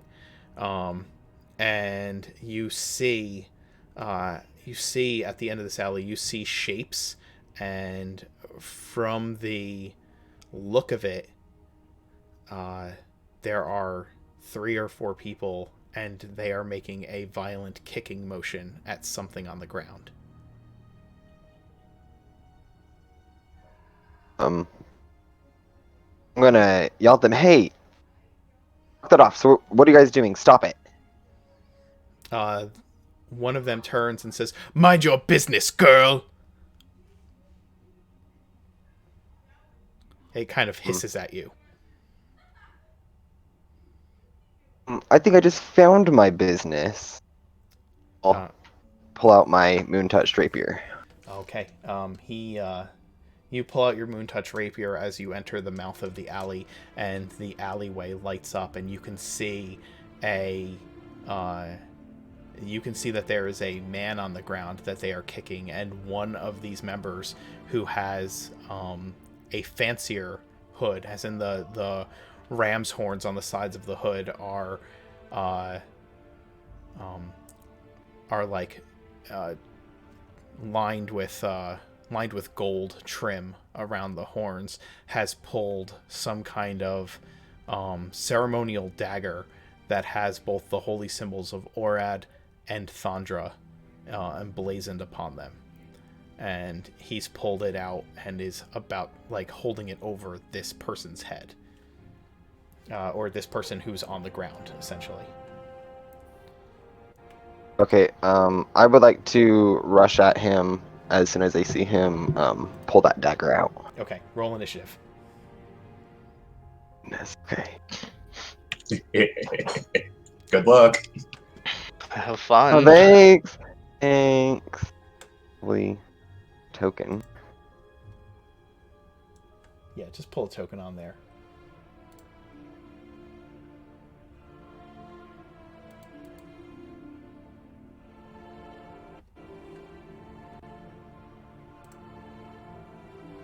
Go this way then.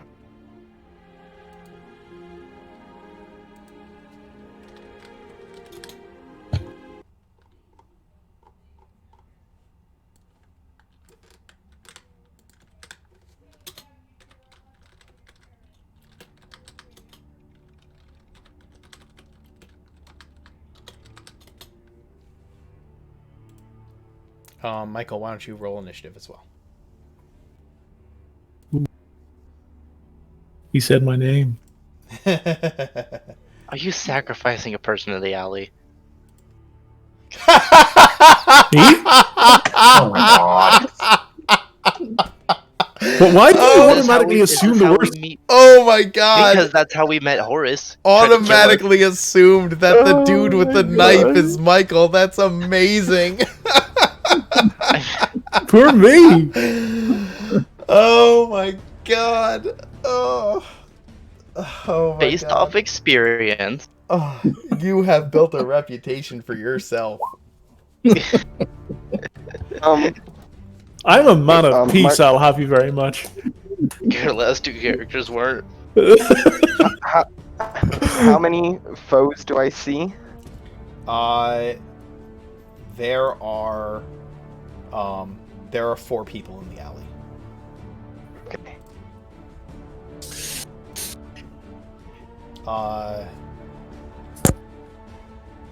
Four cultists and Michael, or 3 cultists and Michael? 4 and the guy on the ground. Okay. I will not confirm or deny who's who yet. I'm right.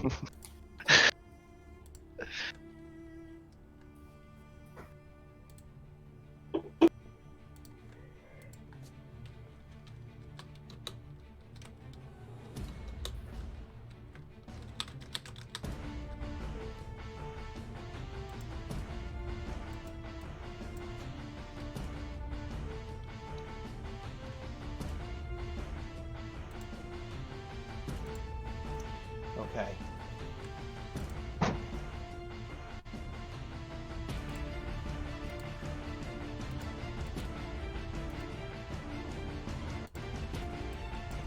Just to kind of get some tokens out here so I could add initiatives.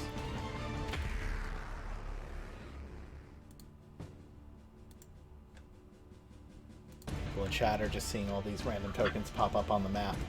But that's okay. I'll just move them over.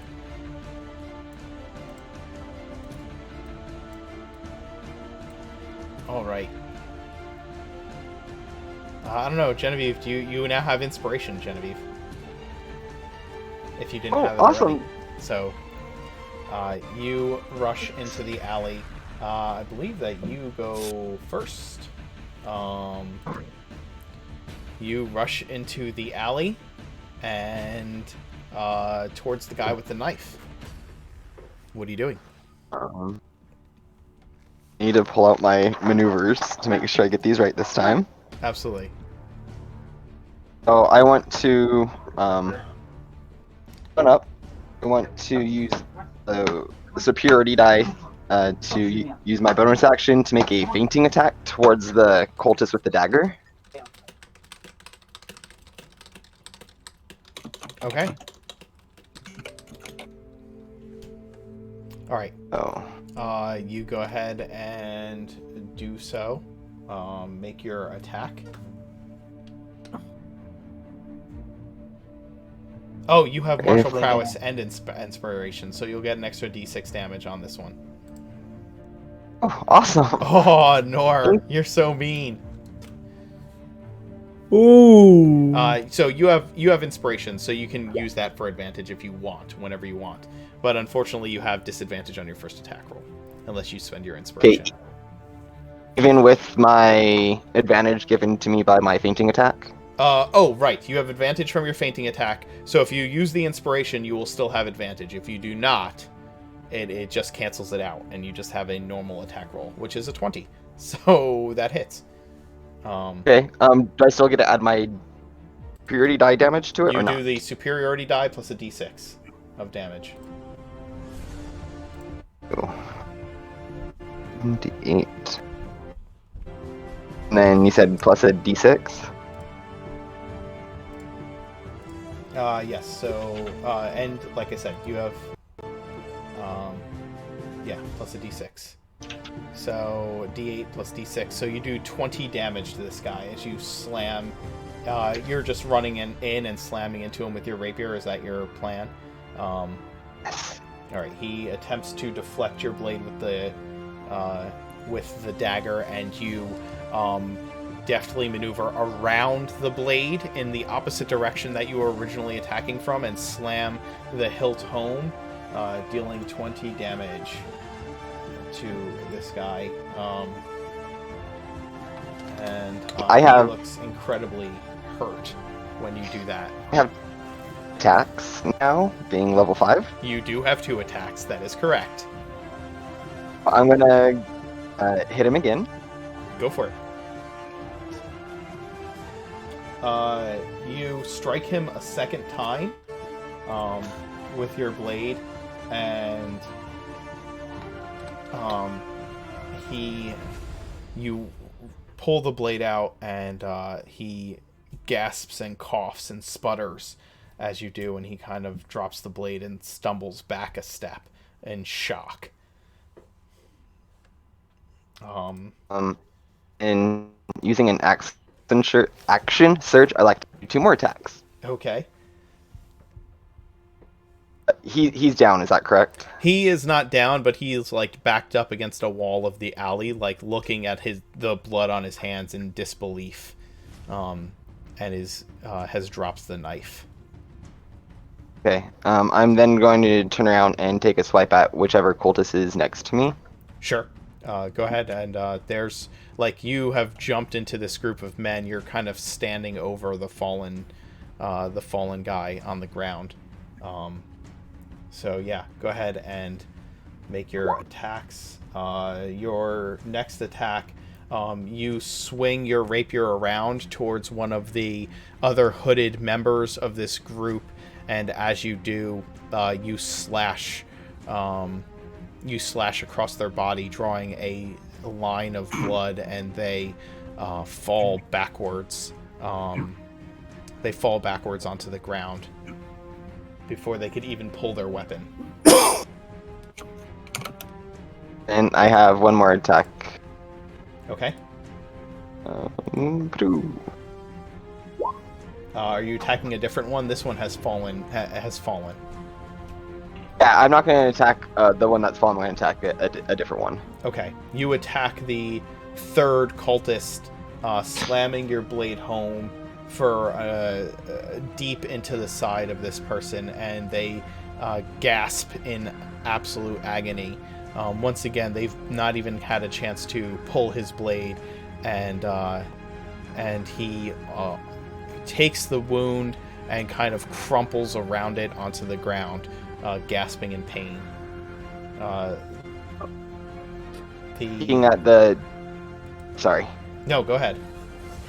was just gonna say, looking at the other two that are standing, say, I think you need to leave me with my business.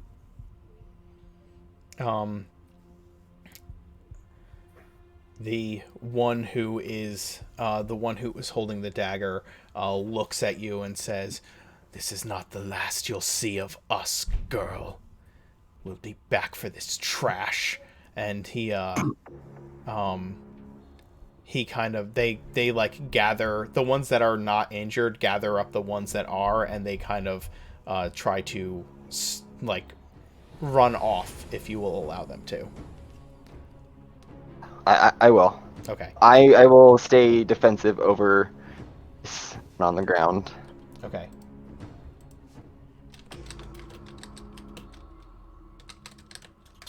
All right. Mark, Michael, do I see them? Yeah, sorry. Go ahead. Say what you're saying. Do I see? So I'm kind of like beaten up. Yeah, I can barely stand up. You're curled on the ball. They jumped you from behind as you were walking and kind of dragged you into the alley. You are currently hooded. They like jumped you from behind and dropped a hood onto your head and dragged you into the alley. And once they dragged you in, they just started hitting and kicking you until you fell to the ground and then continued to kick you on the ground. Can I pull my hood off? Yes. And do I see them running away?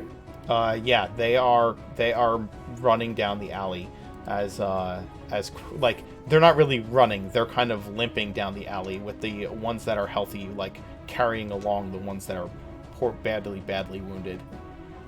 Okay. Could I take an act? Yeah, of course. No! And I'm gonna cast Fireball. Fireball? Yeah. Okay. Down the alley where they are. Sure. I will just say you cast Fireball and it engulfs all of the men. They explode in a burst of flame between these brick and stone buildings in the city, and suddenly there's a flare that lights up from behind these buildings as the fireball fills the space that they were in. And when it dissipates, the charred corpses of 5 men lay in a pile where this blaze had been. So just a little bit of added flavor. I don't. The way I cast Fireball is not like normal Hadouken style. Sure. I bury my head in my arm, and my other arm is outright raised, and I dab the Fireball. So while I dab, the Fireball comes. Yeah. How'd I know this was gonna happen? Son of a bitch. Your fireball ricochets off the building and hits you instead, killing you and Genevieve in the process, as well as my hopes and dreams for a serious campaign. You're fine. You bury your head into your arm and thrust out the other arm in the direction of the men down the alley, and it explodes with flame. Get me out of this place.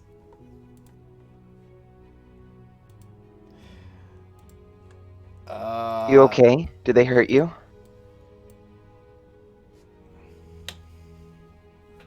Rhetorical question, I'm sorry.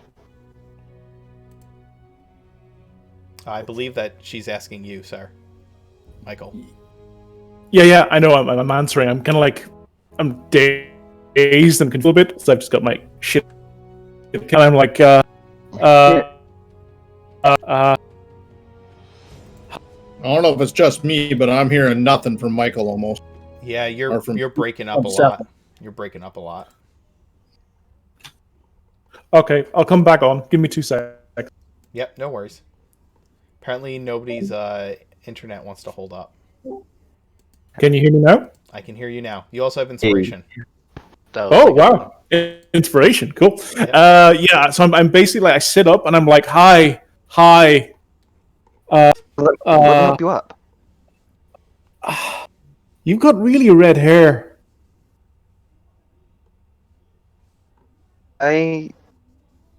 Sometimes. And I I grab her arm and she pulls me up. And thanks. That was I know someone who could probably look at your wounds. Maybe you need a drink. I'm Genevieve Brightwood. I put out my hand and say, I'm Michael. Nice to meet you, Michael. Yeah. Thanks. I was that was it. And I look around to see if I can see anybody else apart from Genevieve. Do I see Caleth and Garen? No, no, no. They're in the. It's They're it's at just the inn. It's just Jen. it's just Jen. Yep. Yeah, you saved my life. Can I drink? Did you say, "Can I No, buy you a drink"? Yeah, Okay. you saved my life. let me buy you a drink. Okay. Yeah, I think I need a drink. A drink. I think you do too. I'm gonna go meet up with my friends if you want to come along with me. Friends. And why don't we take a quick break right there? I need to grab some water, and we can come back to you guys kind of limping into the inn when we get back. All right? All right. All right. Sounds good. We'll be right back. All right.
Yeah, we are back, and yeah, you can actually in D&D Beyond, you can click the little inspiration token, and then when it pops up um, on the little overlay on Twitch, the one people who have inspiration, their little icon will have like a red glow aura around their icon, so that people know that they are inspired.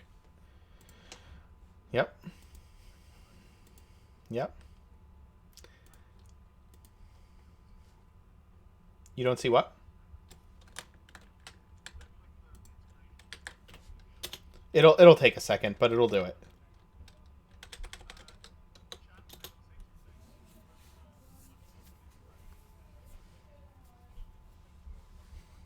That wasn't me. No, that was chat. I do give out inspiration. I want you to know that, but most of the time that I do, people already have it from chat.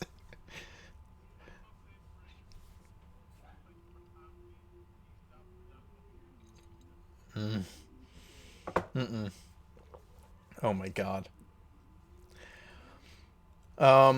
Thanks guys.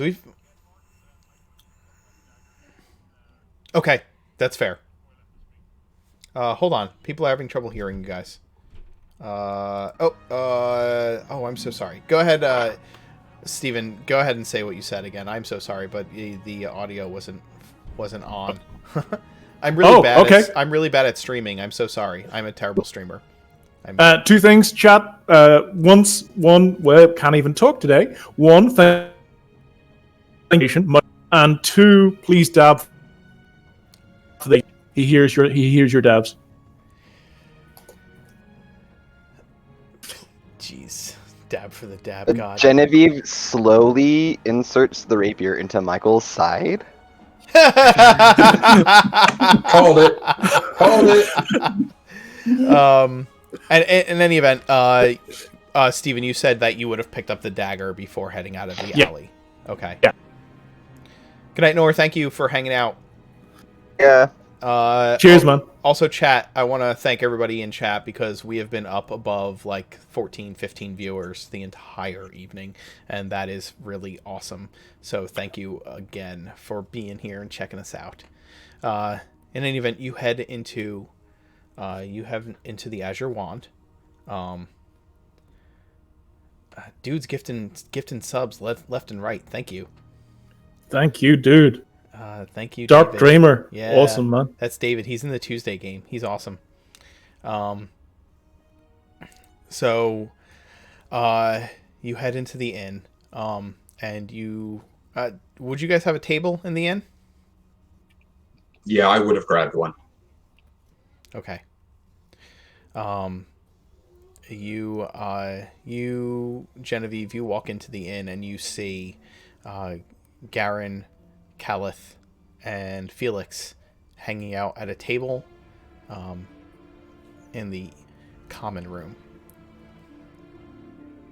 Okay, I would have Michael me to the table. Okay. So pull down my coat, and you'll see a pale face, dark brown hair, but kind of these kind of like very bright blue eyes. He is like typically handsome, in a very kind of like emo goth way. All right. Hey, Jen. Good to see you. Hey guys, What do you got here? this is Michael. Michael, this is Felix, Gary. I'm assuming you three are all there. Hi everyone. This awesome Oh man, you guys I'm are gonna- still cutting in and out. Yeah, I didn't catch that either. Yeah, it's Okay, really bad. 2 seconds. All right, I'm so sorry. Sorry, everybody in chat. I apologize. that Am I we're still having some lagging? technical difficulties. Not nearly as much. Yeah, you're not too bad, but Steven is every other word almost is cutting it's out. really hard to hear, and really hard to follow what he's saying. Any better now?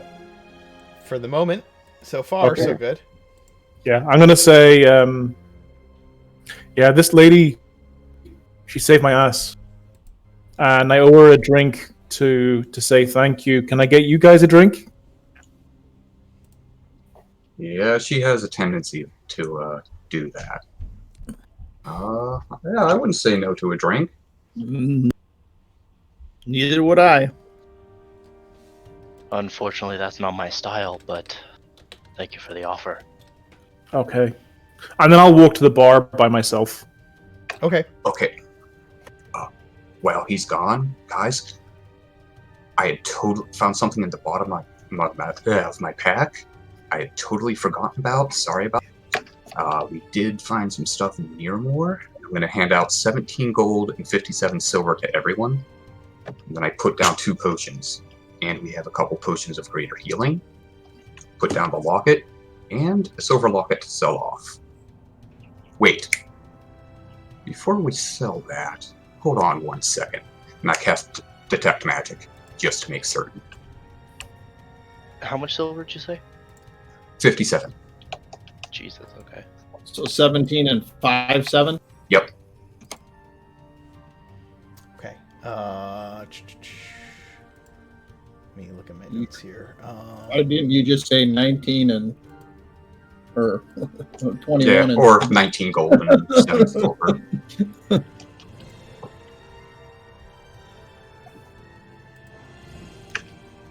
So, if you frontline people want these potions, you guys can decide who wants them. Take them. Wouldn't mind having one. It's okay. Alright. Well, Caleb, Baron, yeah, thank you, sir. I will make you a trade. Why don't I? no need. No need. The Don't worry. No, I mean not a trade for gold. I mean you should have a healing potion too. So why don't I take the greater one and you take one of my normal ones? Alright, yeah, sure.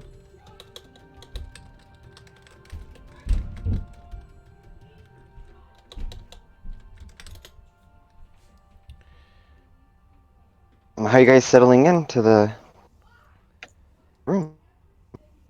I like this place. The baths are really good. The drinks are good. It looks nice.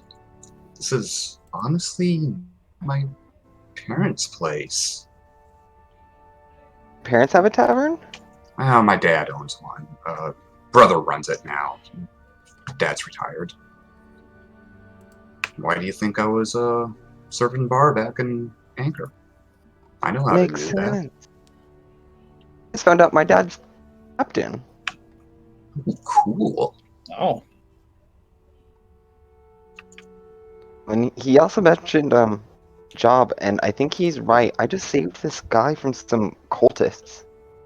Oh, for fuck's sake, not again. No. Snake I God think they're again. cultists. I don't know. Mark, that's what I was gonna ask you.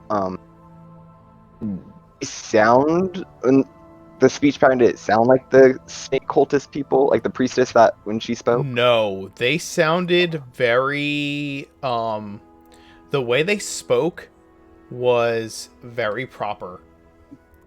Okay.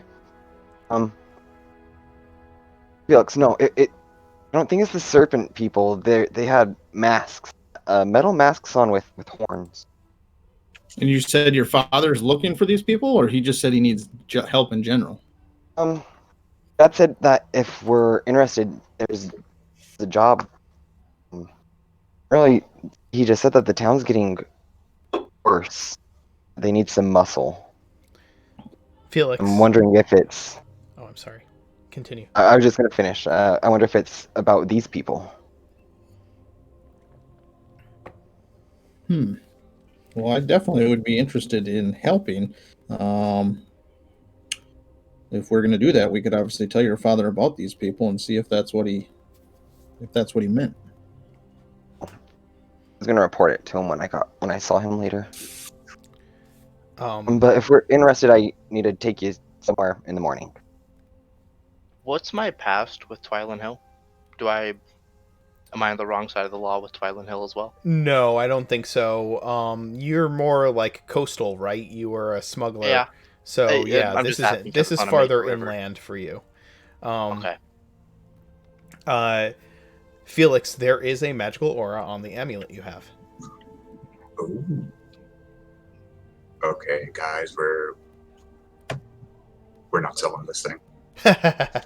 This is magical. I don't know. What kind of magic? Abjuration, you think? Yeah, I think it's abjuration based on what it does. Yeah, we're gonna have to. It wouldn't hurt to find out what it.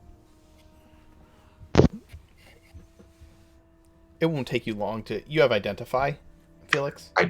I do, but I do not have a pearl because I started off with no money. Understood. That was my thing. Yep, no problem.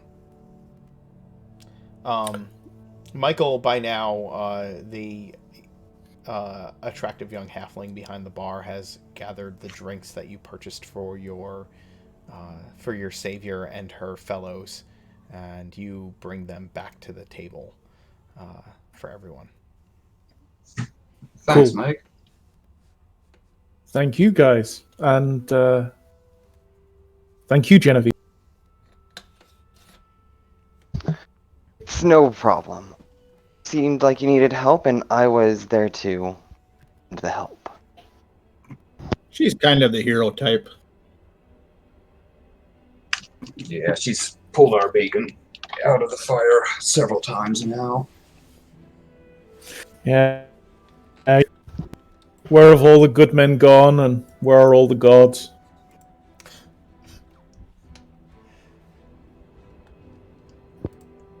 Well, supposedly the gods are still where they are.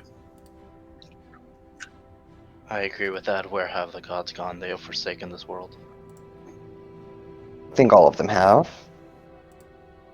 So, Mike, Here. little question. What happened to you? You are all kinds of messed up.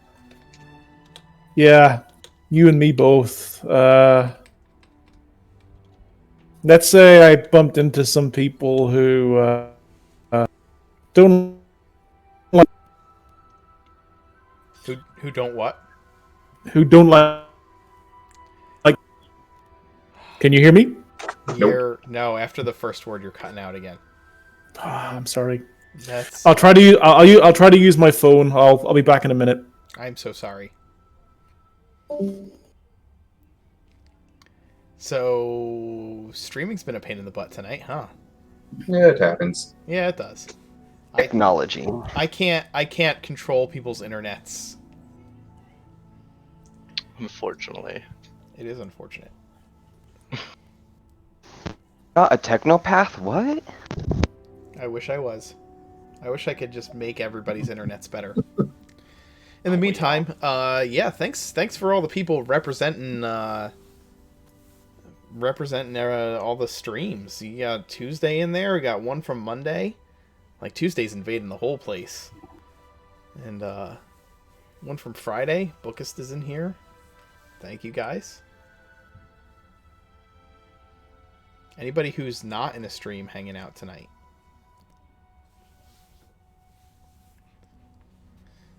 No.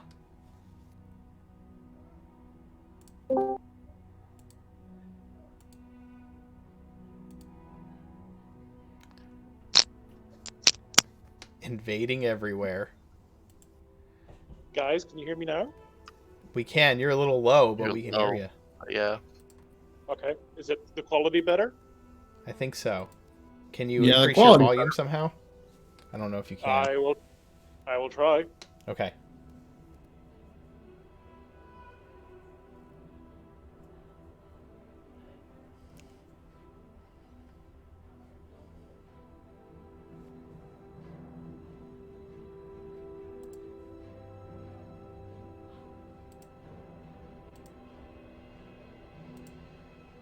The music's quite loud. You should be able to turn that down on your end. Okay. Yeah.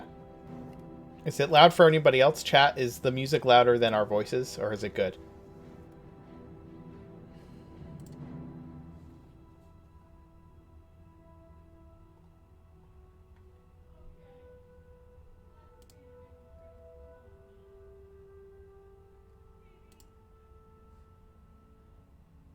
Is the Okay, cool. Discord or Roll20?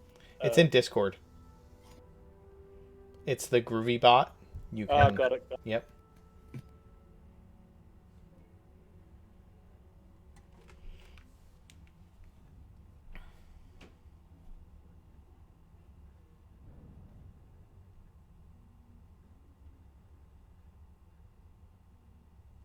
What did I? So I think that in your,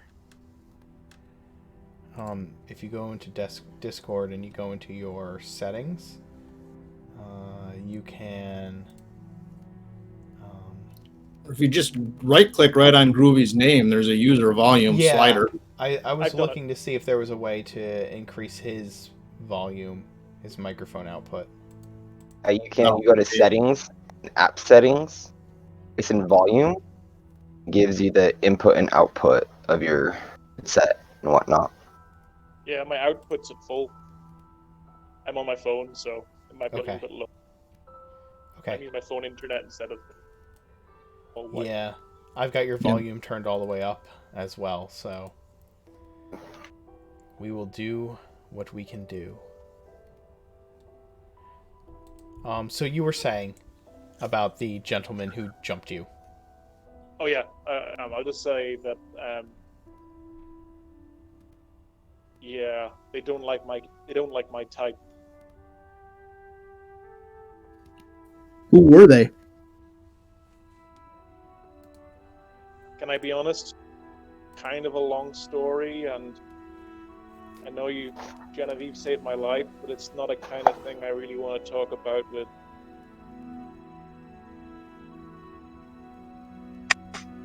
Well, that's understood. Fine with that.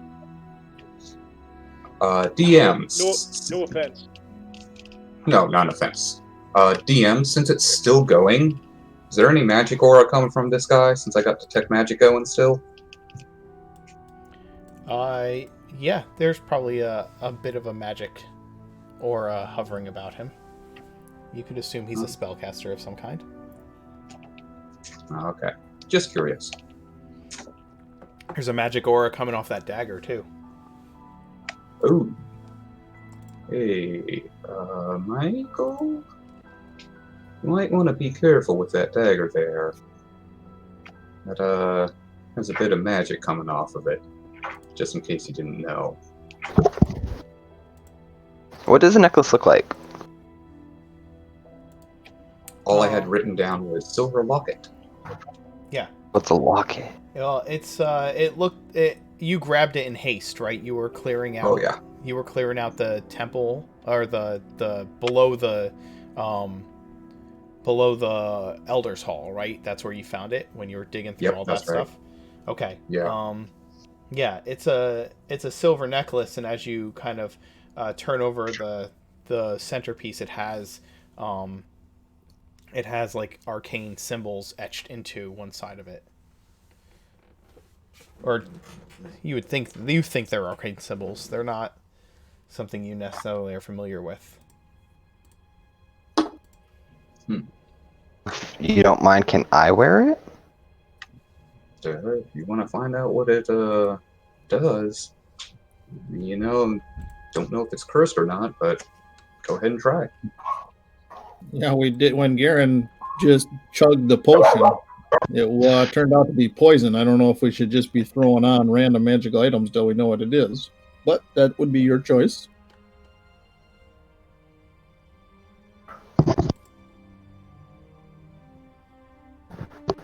Well, hold off to find out what it is then. Good choice. We need someone to save our asses. I look over to the gnome. So, as a magic myself, would I know if anybody in the party is a magic? I don't have any spells. Just saying, like, generally, is there kind of like way in this world of telling if somebody cast? I don't think so. Like, unless they had, I mean, Felix is a wizard, so I don't know if you would have your spell book around you. That's actually constantly strapped to the small on my back. Okay. Then if he can, never leaves me. okay, if you could see his spell book, you could kind of put two and two together, especially considering he's talking about magic, like the fact that that dagger is magical. He says that out of nowhere. You know, you could probably put two and two together. I'll ask him and say, "Do you know about magic? Yeah, I'm a practitioner. Do you know what Not a this great does? one, but You could find out what this does. possibly. But there's a region for that spell that I actually don't have. What is it? Pearl. Kind of an expensive one too.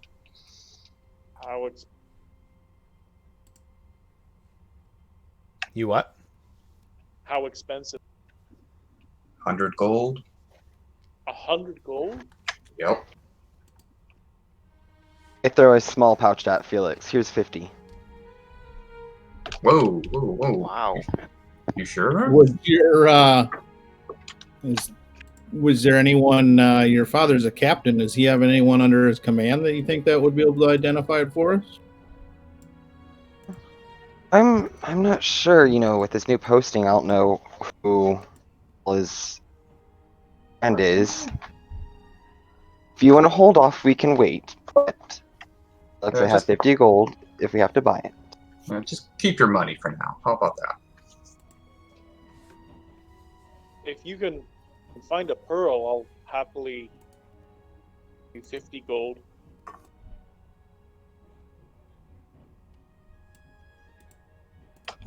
Well, we can worry about that in the morning. How about that? Or tomorrow? Or what time of the day is it now? It's evening at It's this gotten point. evening? Yeah, Yeah, let's do that. Let's worry about that tomorrow. It's dark at this point. What brings you to town, Michael? What are your plans? I give him a kind of like a wry smile, and I say, you know, usual, trying to get away from people who are trying to kill you. You might notice, I don't know if anybody's looking at him very, very close, but if you do notice it, see like he's wearing a scarf. The scarf is kind of like dipped down a little bit, and you can just see like a red line across his Across his what? His neck. across his neck. across his Okay. neck.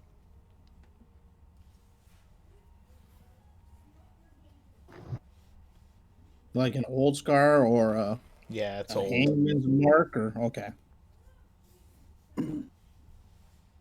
Calth is pretty used to scars. He wouldn't think too much of it. Nah.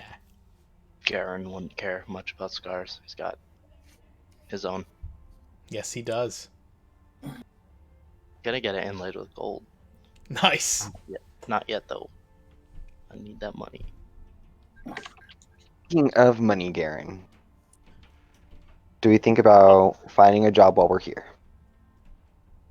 Well, yeah, we will need some money to be able to get ourselves along. Dimitri said that the guard is looking for people. Don't know how well that's going to pay, though. Ask my father. He also said that he needs help with the city, and he would greatly appreciate our muscle. Is Your father's a generous man, and I appreciate that. But I don't think it would be best for me of all people to be working with guards. But if we're to work for them and not alongside them, then could be arranged. I'm sure once my father gets a look at us, will most likely just let us be our own detail. I'm gonna To know my way around the city. So I'm gonna lean over to Caliph and Jen and say in a low voice, "Come on, guys. You're looking to put together a party? This might be a good recruitment chance." I just motion my eyes over towards Michael. He owes you one, Jan. Think about it. Because, actually, speaking of him, he burnt those people to a crisp. He's Cool. fit no, in. no. He's my type of guy. Well, that just means he's got power. That's not a bad thing, you know. If he can, like, not wind up like the last guy. Defend himself. Can't blame a guy for attacking the people that tried to kill him.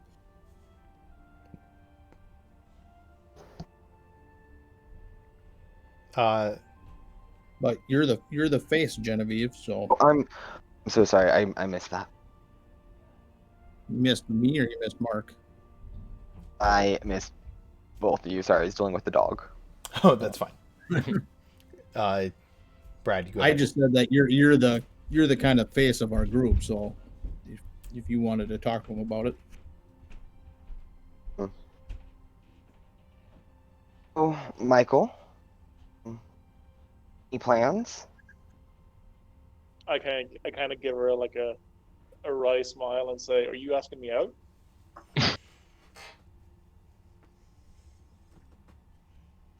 Only you just wish. Maybe.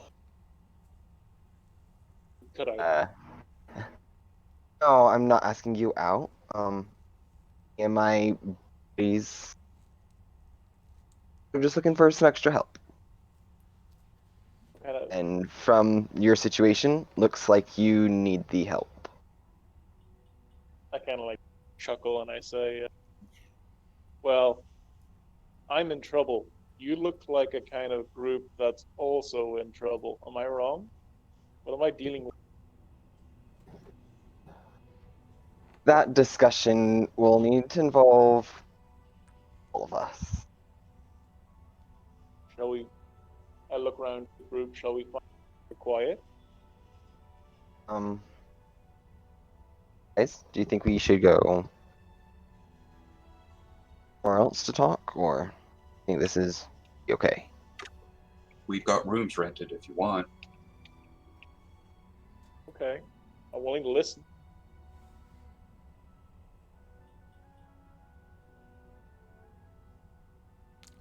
All right. Okay.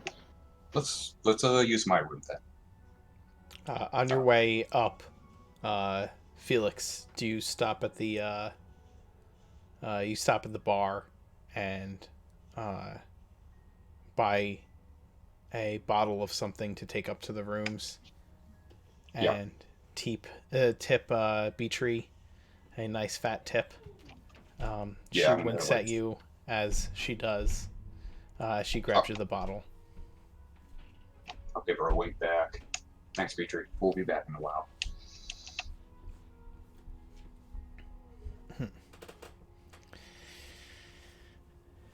You head up to Felix's room. The rooms are nice. Felix, you paid for the night. Not you didn't pay for the nicer room, right? You got the decent The room. common one. Yeah. Or the decent one, the common one. Yeah. Yeah. They're comfortable rooms. They have really comfortable beds that could fit probably 3 of you, 2 of two of any of the taller folk, but probably 3 or 4 of you. It's spacious. It has a little sitting area in it as well. They all do. Now, when I say sitting area, it's not like a big living room. It's just maybe a couch off to one side of the room. And the room has a like a little wood burning stove in it for heat.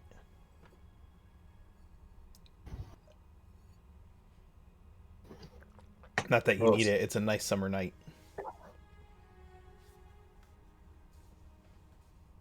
I'll close and lock the door. Alright, that should be private enough. I don't know about the rest of them, but as for me, I will say I have not killed anyone that was not trying to kill me. I echo the same statement because I'm in the same boat.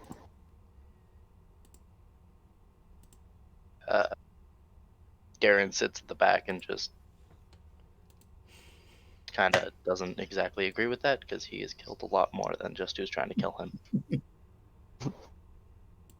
Cal just gives a laugh and says, "Battle is battle. People die." Look, I'm going to be honest with you guys. Some people are after me, and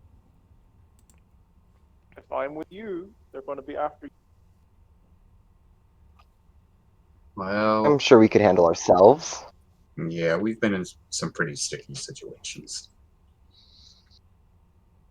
Yeah, look, I'm not denying that you're able. You really want the hassle of. Trust me, I'm hunted, and I don't like it. I've been. It's a long. You got to look over your shoulder all the time. It's not a good way to live.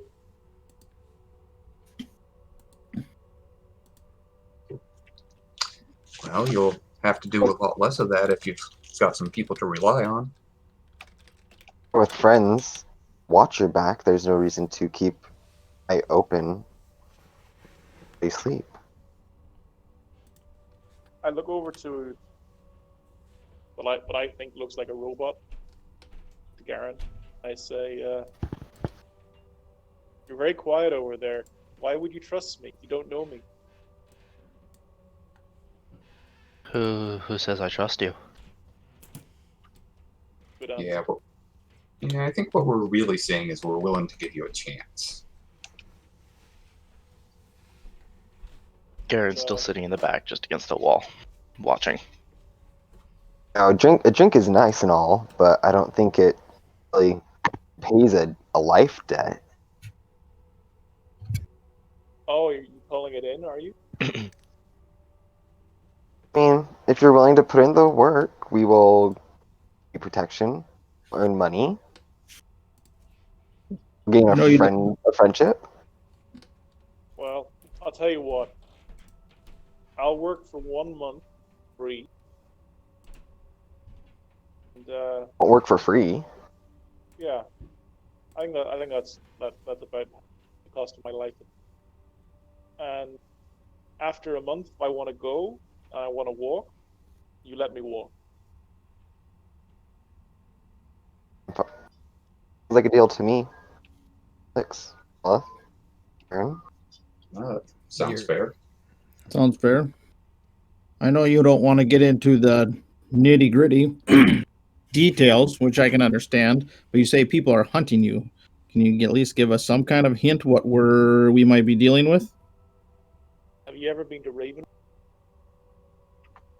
Ravenreach? No. Have Heard I? of it. I have not. Garen, you probably have. Okay.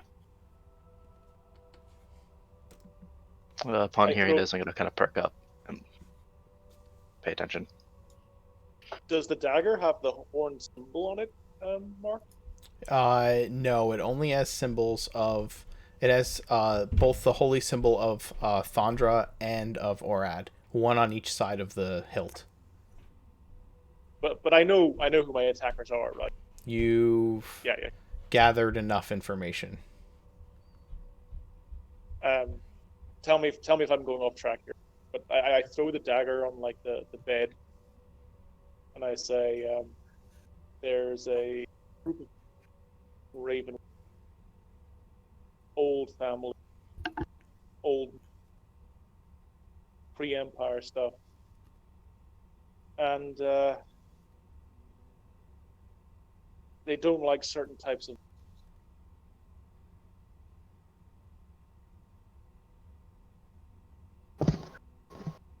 What do you mean by certain types? I kind of look very emo in this moment. Eyes look to the right. They kind of glazed over as I'm the type that involves bloodline. What bloodline? The type that involve bloodlines. The type of people that involve bloodlines.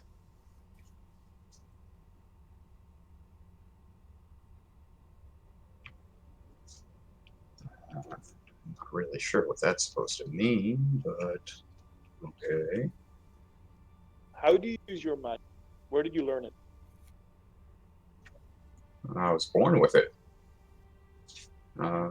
Actually, my mother was also a bit of a magician.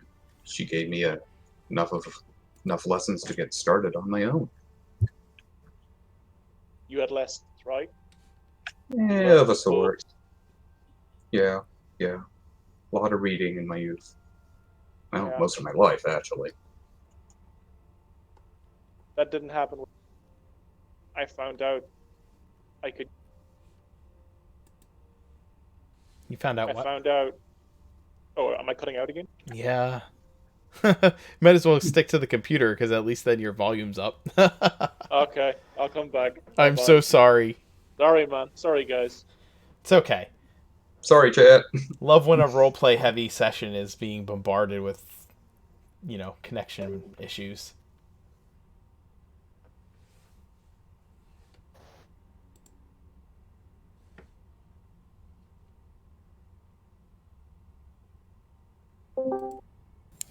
I'm back. Sorry about that, chat. Can you hear me? Yeah, Yep. very well. Yeah. I found I was a magic user. Paid the price. Yeah, see, and it's still bad. I don't know what's going on, but you're... Yeah, you're like, your first word is perfect, and then it just totally cuts out. Yeah. Which is weird, And now? because I've had many, many conversations with you over Discord. This is not normal. It's not normal. I'm sorry. Any better now? Yeah. Temporarily. Okay. Yeah. I found out I was a magic user too late, and my family paid the price. Ah. So you're saying they're hunting you from your because of your ancestry? I kind of like. Well, I know a little bit about ancestors. You should never be ashamed of your ancestors. And just being Caliph, being who he is, he feels a little warmer towards Michael after hearing that.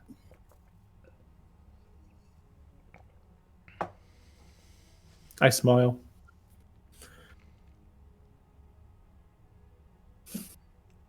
Look, I need to make one thing clear.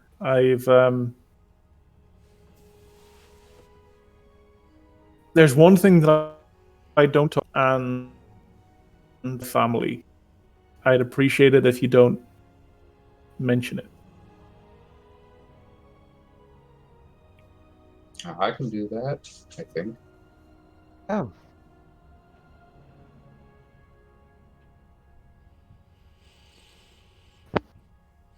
Oh, Garen nods his head. Okay. agreement as well. How you want to treat your family? I'll respect that. He kind of like very pained. And this is Michael speaking, not Stephen. He's going to say, I think I'll let you guys talk in a room and have an early night. Are you going to go get a room? Yeah, I'll go downstairs, pay for a room. Okay. And then for a modest room, it is, or for a comfortable room, it's 8 gold, and for a nicer room, or 8 cop, it's 8 silver for a nicer room, and it is 2 gold for the nicest room. I'll take a modest room and just give a gold. Okay, sounds good. The rest of you are left without Michael to discuss the remainder of your affairs. Michael, you said you had thrown the dagger down on the bed. Did you leave it there? Yeah, it's still there. Okay. Oh, I'm gonna have to take a look at that. Well, yeah. I'm gonna pick that up and take a look at that and see if there's anything I can tell about it. Okay. Well, so according to, you can spend, um, a couple hours with magic items to figure out what they do, right? So during your long rest, you can take some time to study them and figure out what they are. So. Alright, But well, for I'll now, come. It's all- Yeah. it's just magical of some kind.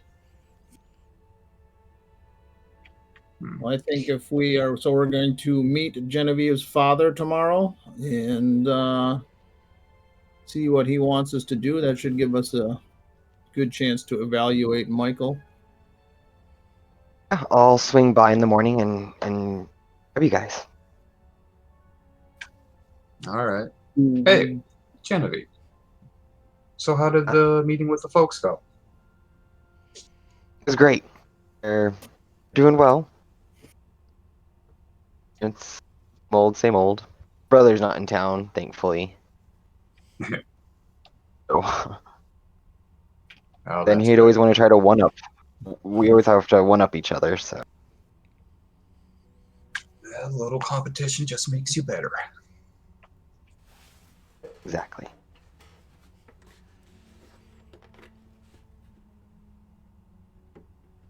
I'll see you guys in the morning. Yeah, I think I'm gonna spend a couple hours with these items and see what I can make out. Let you guys know in the morning. Okay. Okay. Cool. All right. I will bid farewell and a good night to the gentleman, and I'll head back to my parents' house. As Genevieve's leaving, Garen will look around and say, I'll see you in the morning, and go to his room. And just kind of, sentries rest on the bed. Okay. Gallup will do the same. Well, he won't sentries rest, obviously, but Right. You can try.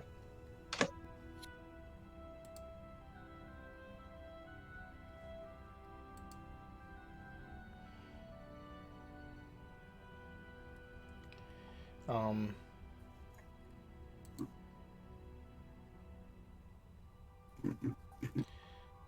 Okay. You spend a night in a very comfortable bed, the first that you've spent in quite some time.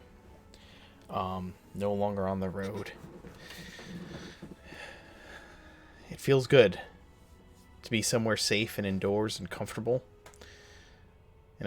In a bed that is softer than anything you've slept in a while, with the warm summer breeze brushing in through the windows. And you awaken more refreshed than you have in quite some time.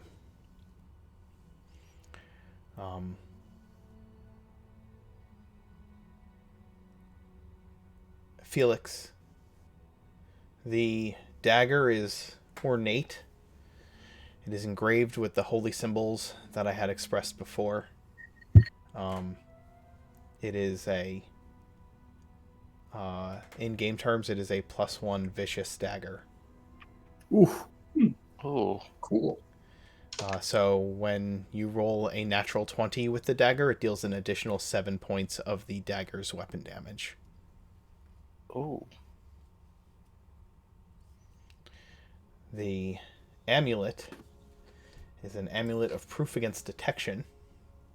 While wearing the amulet, you are hidden from divination magic. You can't be targeted by spells, by such magic, or perceived through magical scrying or scrying sensors.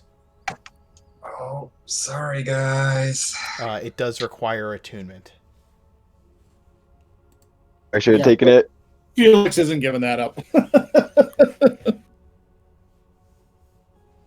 If Michael's being hunted, you might want to offer it to him. That's true. Dagger sounds nice. He's only an acquaintance right now. Yeah, he's only a crane.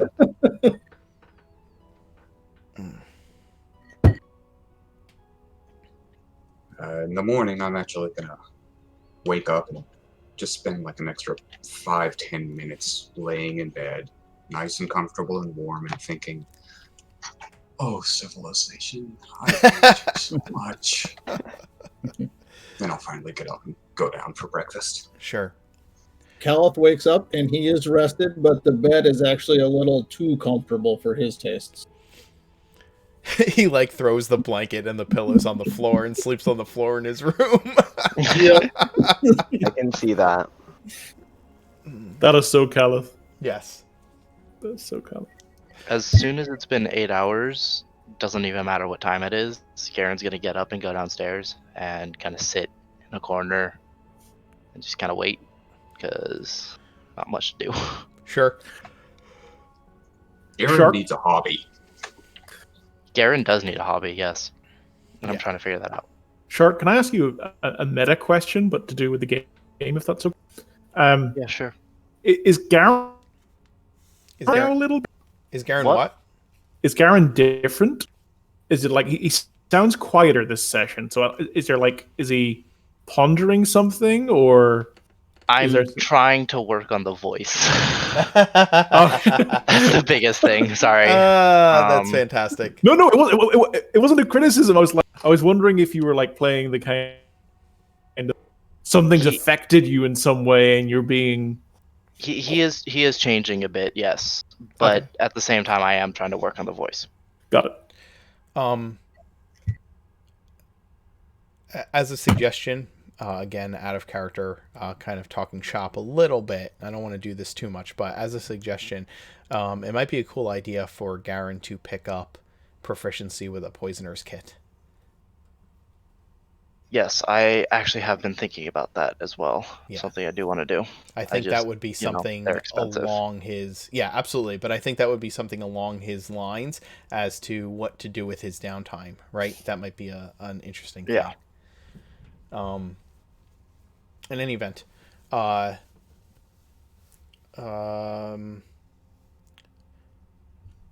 eventually you all find your way to the common room. Unless you have role-playing bits that you would like to take care of, then Genevieve would pick you up shortly after her father leaves to head to the watch. And by picking you... Yes? Sorry, I'd like to do like if I Yeah? wing and I see Jen at the door, I'd like to grab her for a little bit and just have a quick conversation. Okay. Genevieve, you walk in and Michael pulls you to the side as soon as you walk in. Hi, Michael. Hey, Hey. we had a chance to talk alone, and I kind of look at What's Lur, up? and I just wanted to say thank you. Not a lot of people would have done what you did, and it means a lot to me. It's no problem. I consider myself a regular person. We're here to help take care of each other, bringing each other down. So I that you needed help, and I stepped in. Yeah, I know, but not a lot of people would have done that. So thank you. Like I said, I'm not like other people. I smile. Hey, Mike, you forgot your dagger. Do you know what it is? Yeah, actually. I'll tell you guys what it is. Vicious +1. Nasty little piece of work there. What about that necklace? It doesn't actually do anything. Insight check. Roll deception. You ain't getting away. Mm-mm. Mm. Yeah, could One I? time I go. Yes, right, one time I roll horrible. Don't Oh, you well- have inspiration? I'm gonna waste it on that. Genevieve, I'm just going to give you advantage because you've been around Felix enough that you could probably start picking Yeah. up when he's lying. I assume I should be away. Oh my god! Oh my god! Oh, Jen is just so trusting. She is so Natural trusting. one. Felix is Oh, a hey. terrible liar. Oh. Felix is a Oh. terrible liar, but Genevieve is just so trusting. She believes him anyway. I got a 12. Yeah, Michael, he's being real shifty. You've been around liars enough, and you've been a liar enough that you could absolutely pick up on it. Well, Felix, if it doesn't do anything, can I wear it as jewelry then? No, I'm fucking with you. This is actually a really nifty amulet. Amulet of non-detection. Honestly, Are you saying you abused my trust? no, I was just screwing with you. To be honest, I'd really like to have this amulet.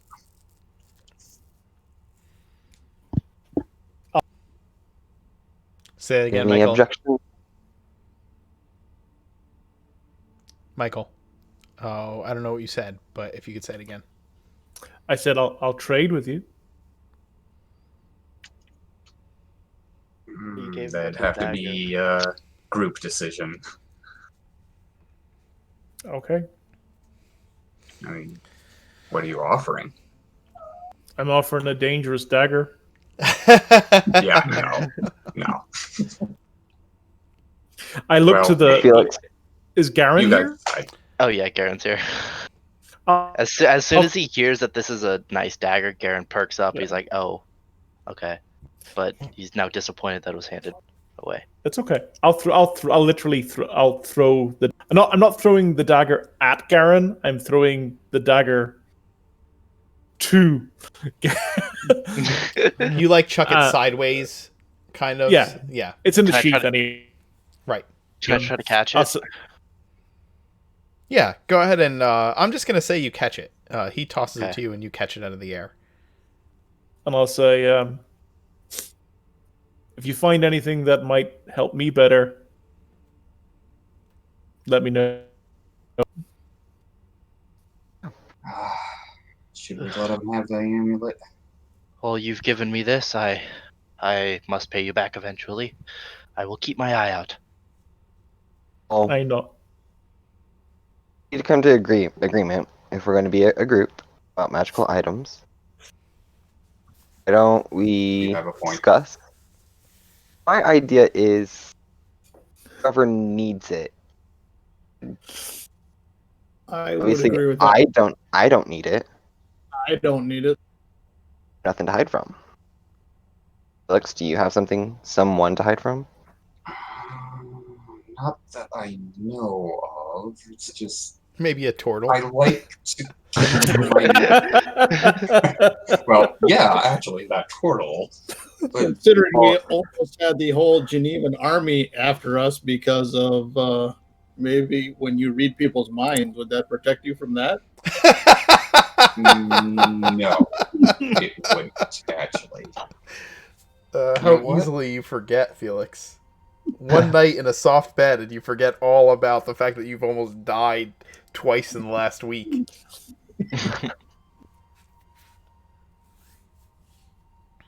You know more about No, my I'm saying it wouldn't protect you from being mind read. That's what I meant. Yeah, alright, Mike. You're being hunted. You should probably wear this for a while you're with us. If he gives me that, I'll give him a wry smile, and I'll take out my gold pouch, and I'll say, "It's only fair," and I give him 100 gold. Oh my! You pass him 100 gold? Yeah. Okay. Did you, out of We character... started out with Did we started you out not... with 250. Yes, you start with the 250. Yeah. You didn't spend any of it. Okay. That makes sense for your character too. Yeah.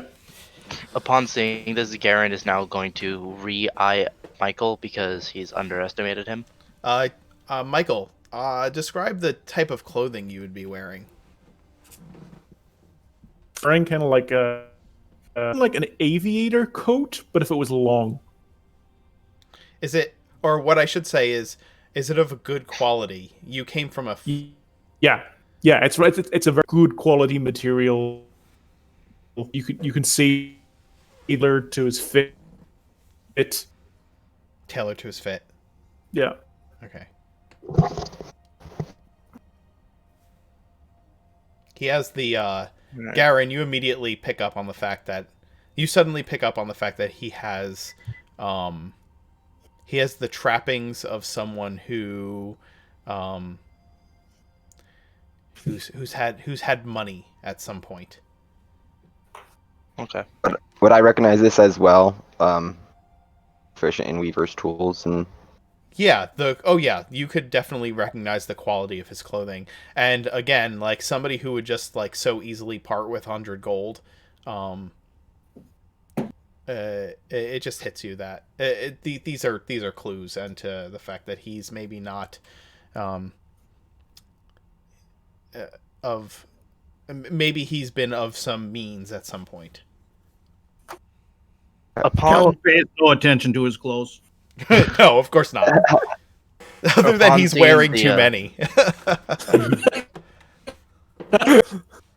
upon seeing Michael hand Felix 100 gold just casually, and after noticing that he's wearing some nicer clothing than he realized, Garen's gonna look over and he's gonna say, "Well, you seem to come from a nicer area, or at least a nicer past, but you say you're being chased by cultists or something around that?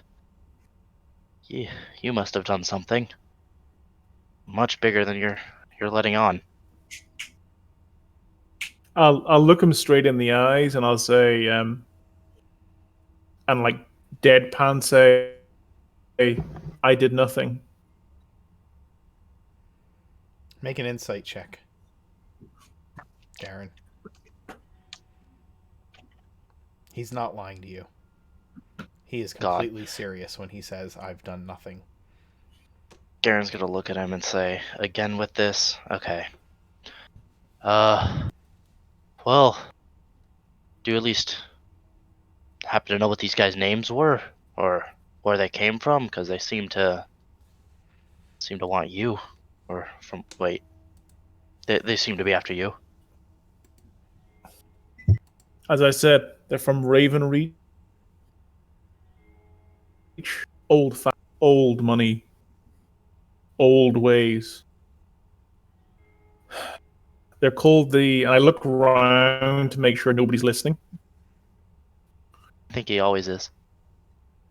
Okay, but I'm saying like any. Thank you. Well played, sir. Well played.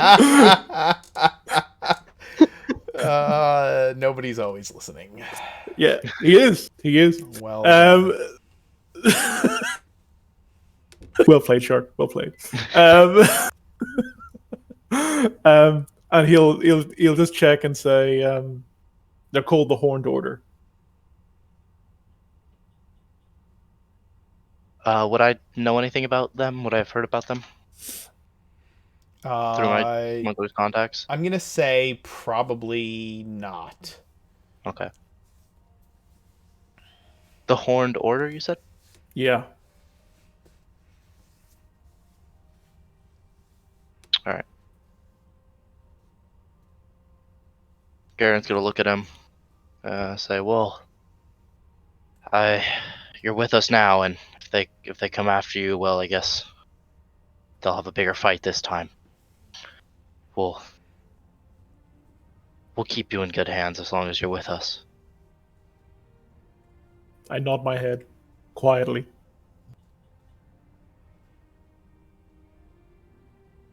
And Garen will nod back at him. Calith gives him a little, what Calith would consider a light punch in the shoulder, and say, "Don't feel bad about standing up for your ancestors." Given that I've got a strength of 9, I'll kind of like tumble. Yeah, you like brace yourself against a table or something after when he hits you. The watch house isn't far. Again, you're in the same quarter of the city, so like think of it as a you're in like a smaller district of the city in the Midland part of Twiland Hill, and everything in that district is Within 10-15 minutes walking distance of one another. You're in the center Bad. of it. Or at least I should say, from where the inn is, everything is about 15 minutes walking distance, maybe give or take some, depending on how crowded it is and whatnot.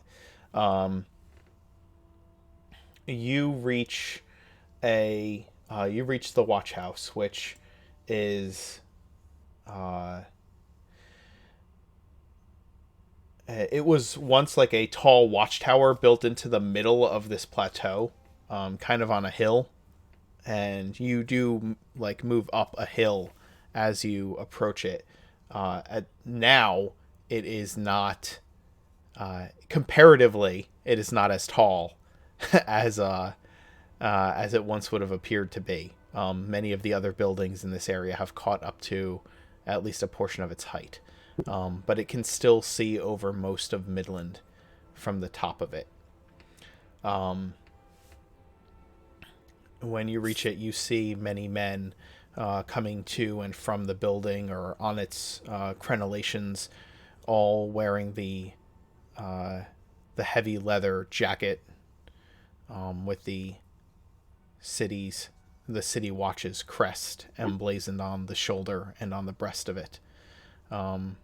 They all wear short swords and clubs, and some of them you recognize, Genevieve, as men who have worked with your father for quite some time. Many others are young and younger than you were when you left home.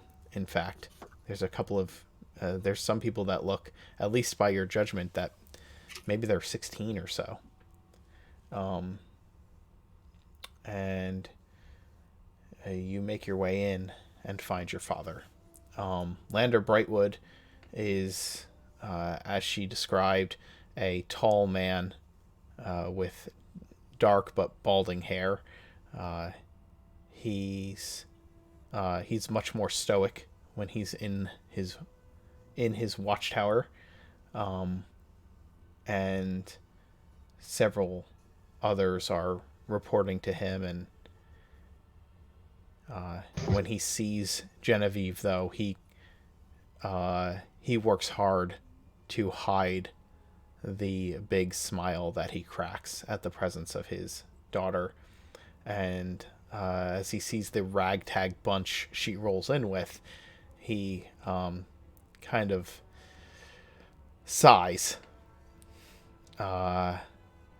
There's a he's outside of a door, and he opens the door and kind of waves for all of you to move into it when you come in. He doesn't really say much. He just kind of opens the door and kind of waves you in. Okay. I would lead the group in. Okay. There's a table inside with a bunch of wooden... there's like two sets of... or there's a set of wooden benches with the table and a couple of chairs on the ends. I'll look to Genevieve's mother, and I'll just say to her... Well, you're at the watchtower. Okay. You're not at her house. Okay. Yeah. Okay. So her father's there. Oh, yeah. So I'll say to his father, "Excuse me, sir. I just want to let you know that you've got a very fine daughter. You should be very proud."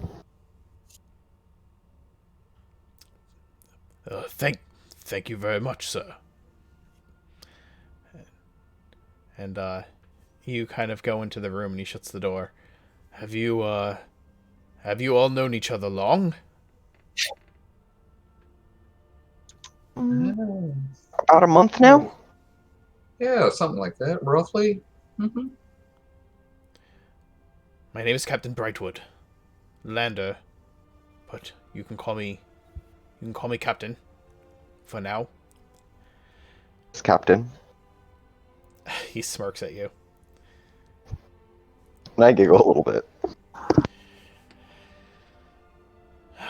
Where are we? Like in the room? Like, are we all around the table? He's on the other side. Yeah, it depends on where you would sit. As I said, there was a long table with a bench on either side and then a chair at either end. Um, Being the family member of Genevieve, Calth would greet him the way he'd greet a respected Owathan elder. he he's not sure. He greets you in a way that is respectful, but not the same. If so, he would stand at the end of the table. Or he would stand wherever he would need to stand to see everyone. Um,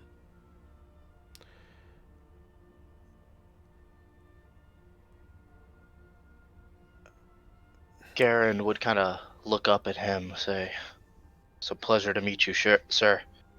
I've heard only good things. I heard you're possibly looking for some work, though. Or looking for some labor. We can help with that work." yes, that's what I was hoping to speak with all of you about. Jen said that all of you were looking to make some coin. I need people who don't look like members of the Watch, and I would say that all of you fit.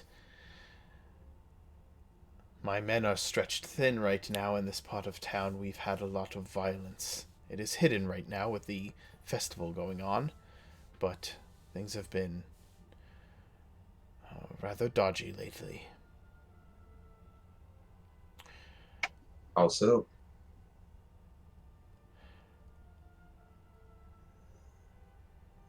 As you are probably sure, in every city of a size there are those who will prey on a city's underbelly for coin and for profit. Thieves, I groups of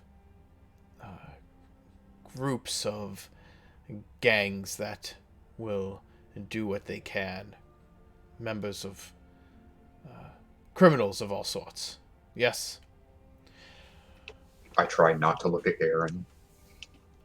we've had some trouble lately.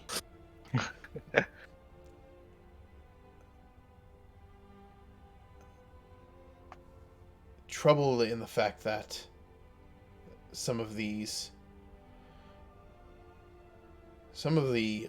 larger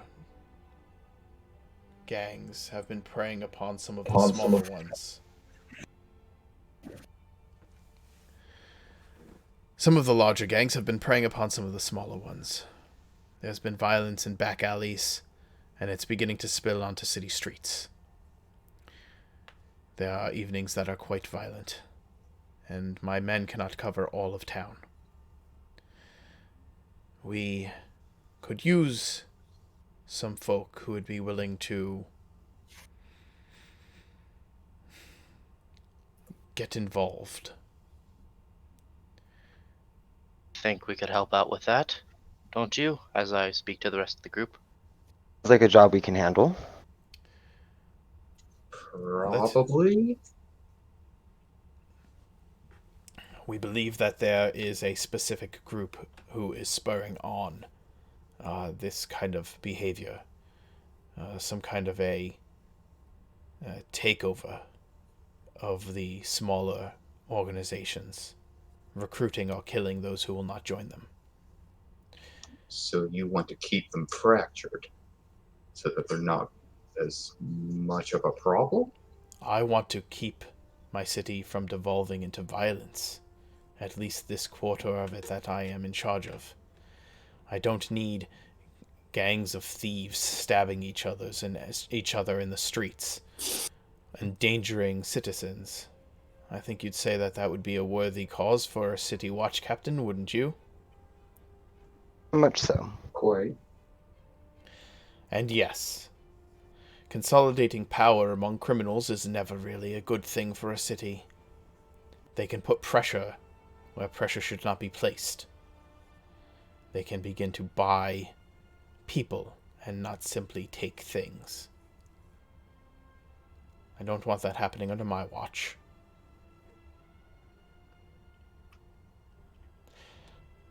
I will introduce... Would you happen? Oh, go ahead. Sorry. No. Would go you ahead. happen, Would you happen to know where any of these gangs like to congregate, or is there big hangout places?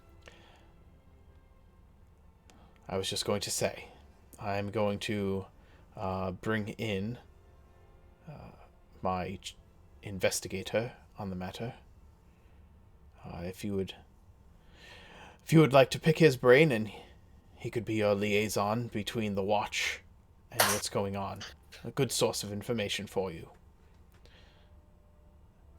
And he opens the door and signals somebody outside the door. And a gentleman walks in. He is wearing the long coat of the watch. Underneath, he's wearing a finely tailored clothes. He has he's got sharp eyes, very, very sharp eyes. Very deeply intelligent eyes, thoughtful look on his face. Bit younger than Genevieve's father. And Lander introduces him. This is Inspector Thurgood Humphreys. He is in charge of investigating these types of criminal behaviors in this part of the city. He'll be able to answer your questions about the gang activity that's been happening lately. These thieves' guilds and whatnot. In the meantime, I have work to return to. I will tell you this. For each day of work,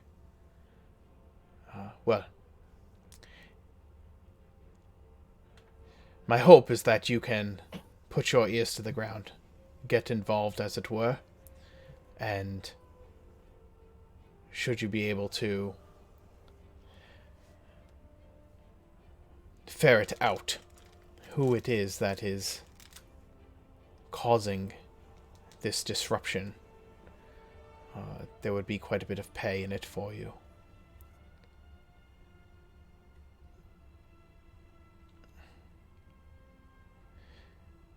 If we think we can manage that. We won't let you down. Thank One you. question before you leave. Of course. If we do manage to find out, I guess you're what you would call the ringleader. Do you want them alive, or I believe that we would have questions for them. just checking? Do you have any leads or a place that you would suggest we start? I believe Thurgood here will be able to answer your questions better about the specifics. Well, I guess that's who I was asking. Yeah. Lander says, if you'll excuse me, I need to dispatch the men. And he leaves basically the conference room that you're in, and Inspector Humphreys remains behind. He says to all of you, "Good morning." As he said, I am Inspector Thurgood Humphreys. I am in charge of monitoring the thieves' guilds in the city, at least in this quarter. My job entails determining, as you said, where exactly they hang out and what activities they dabble in. If we can prevent them from carrying out their crimes, we do. If we cannot, we catch them once they have completed them and incarcerate them as needed. Could you write us a report outlining who these guilds are and what you... I have such a report that I can hand over to you, of course. My need, as the captain said, my need is for a group of individuals who could blend in with the criminal underworld. Do you believe that you could do such a thing? I think I just might be able to. Could I insight side check, Garen, when he says that? Yeah. Or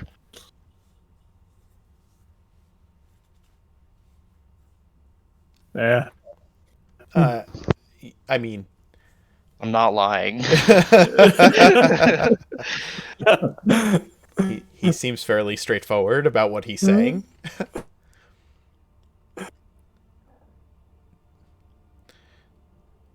I would like. I can provide you with a list of information on the different thieves guilds in the city, and those we have suspicions could be the instigators of said conflict.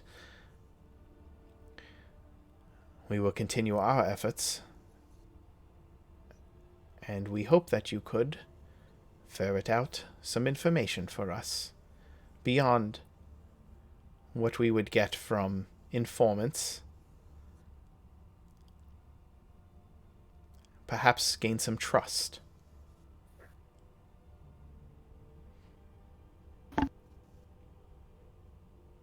Hire yourselves out. Join a guild, perhaps.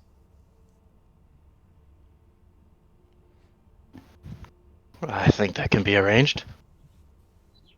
Probably. About the gangs that have been wiped out, has this been systematic? Like, weakest one's gone first, and then slowly moving the way up the ladder, so to speak? That is exactly what's been happening, yes. Whoever is doing this is very, very smart. Do you know, probably you and your boys, like, who might be next up on the list? Or the next couple, maybe? We do have some Think that- suspicions, yes. That'd be a good place to start. I would agree. If you give me some time, I can gather what information we have and present it to you for you to review. That We would be great. We believe that the next group that could be targeted is a group that calls themselves the Tall Fellow Gang. The leader is a man named a very tall fellow, cunning halfling.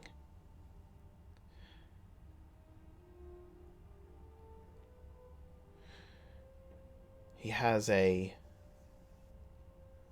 rather lovely restaurant. Not a place I would frequent, but he has very wealthy patrons who go there. It's closer to Northtown than here. Genevieve, you know where Northtown is. Northtown is, it's towards the city. It's towards the city proper at the northern point of the plateau.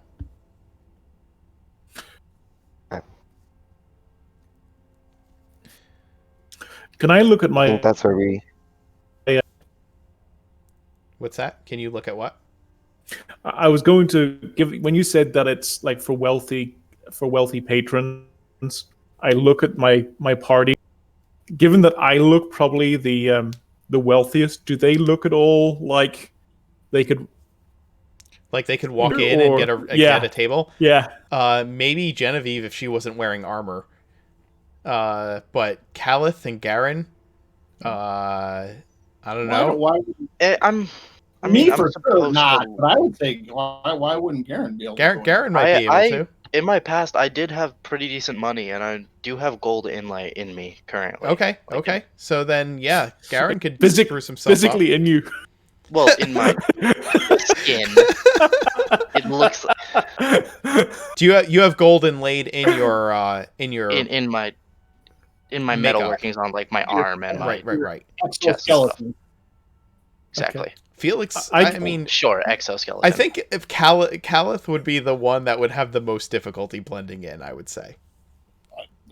There's no you would say. That's an absolute truth. He says that I have something in the works that I could probably fit in with. right. He says that the Tall Fellow Gang has several other legitimate holdings in the city. They keep themselves rather busy.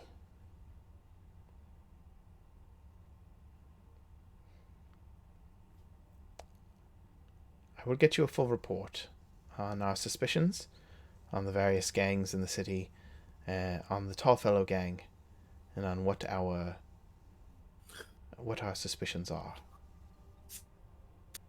I'll smile Genevieve and I'll say, well, fancy dinner?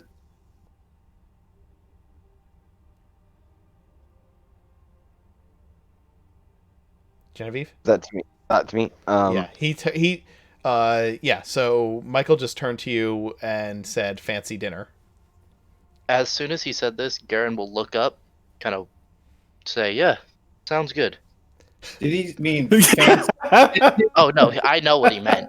Well, I know what Yeah, I I know, meant. we all- Callum, was he saying fancy as in swanky, or would you fancy like to have dinner with me? yeah, the latter. The latter, okay. Karen's going to chaperone us. Yeah.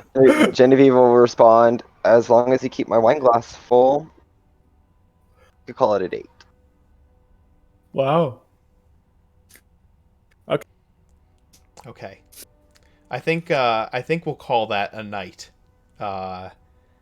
With the two of you, with that interaction between the two of you, with the plans to head to Tallfellow's Table, a very very fine dining establishment in Northtown. And we will pick up with the next step in this endeavor. I hope you all had fun. Amazing. That was a Yeah, I had great fun. session. Good job, guys. Thanks, chat, for sticking with us. Yeah, absolutely. Uh, So thank you, chat. We'll see you next Saturday. Join us, and don't forget to check out the panels below. And we will see you when we see you. And dab for the dab god. Oh my god. God. Goodness. Only if you want connection issues. Yeah, exactly. Yeah. Dabbing creates connection issues. Remember that. We'll see y'all next week. Bye, guys. Bye.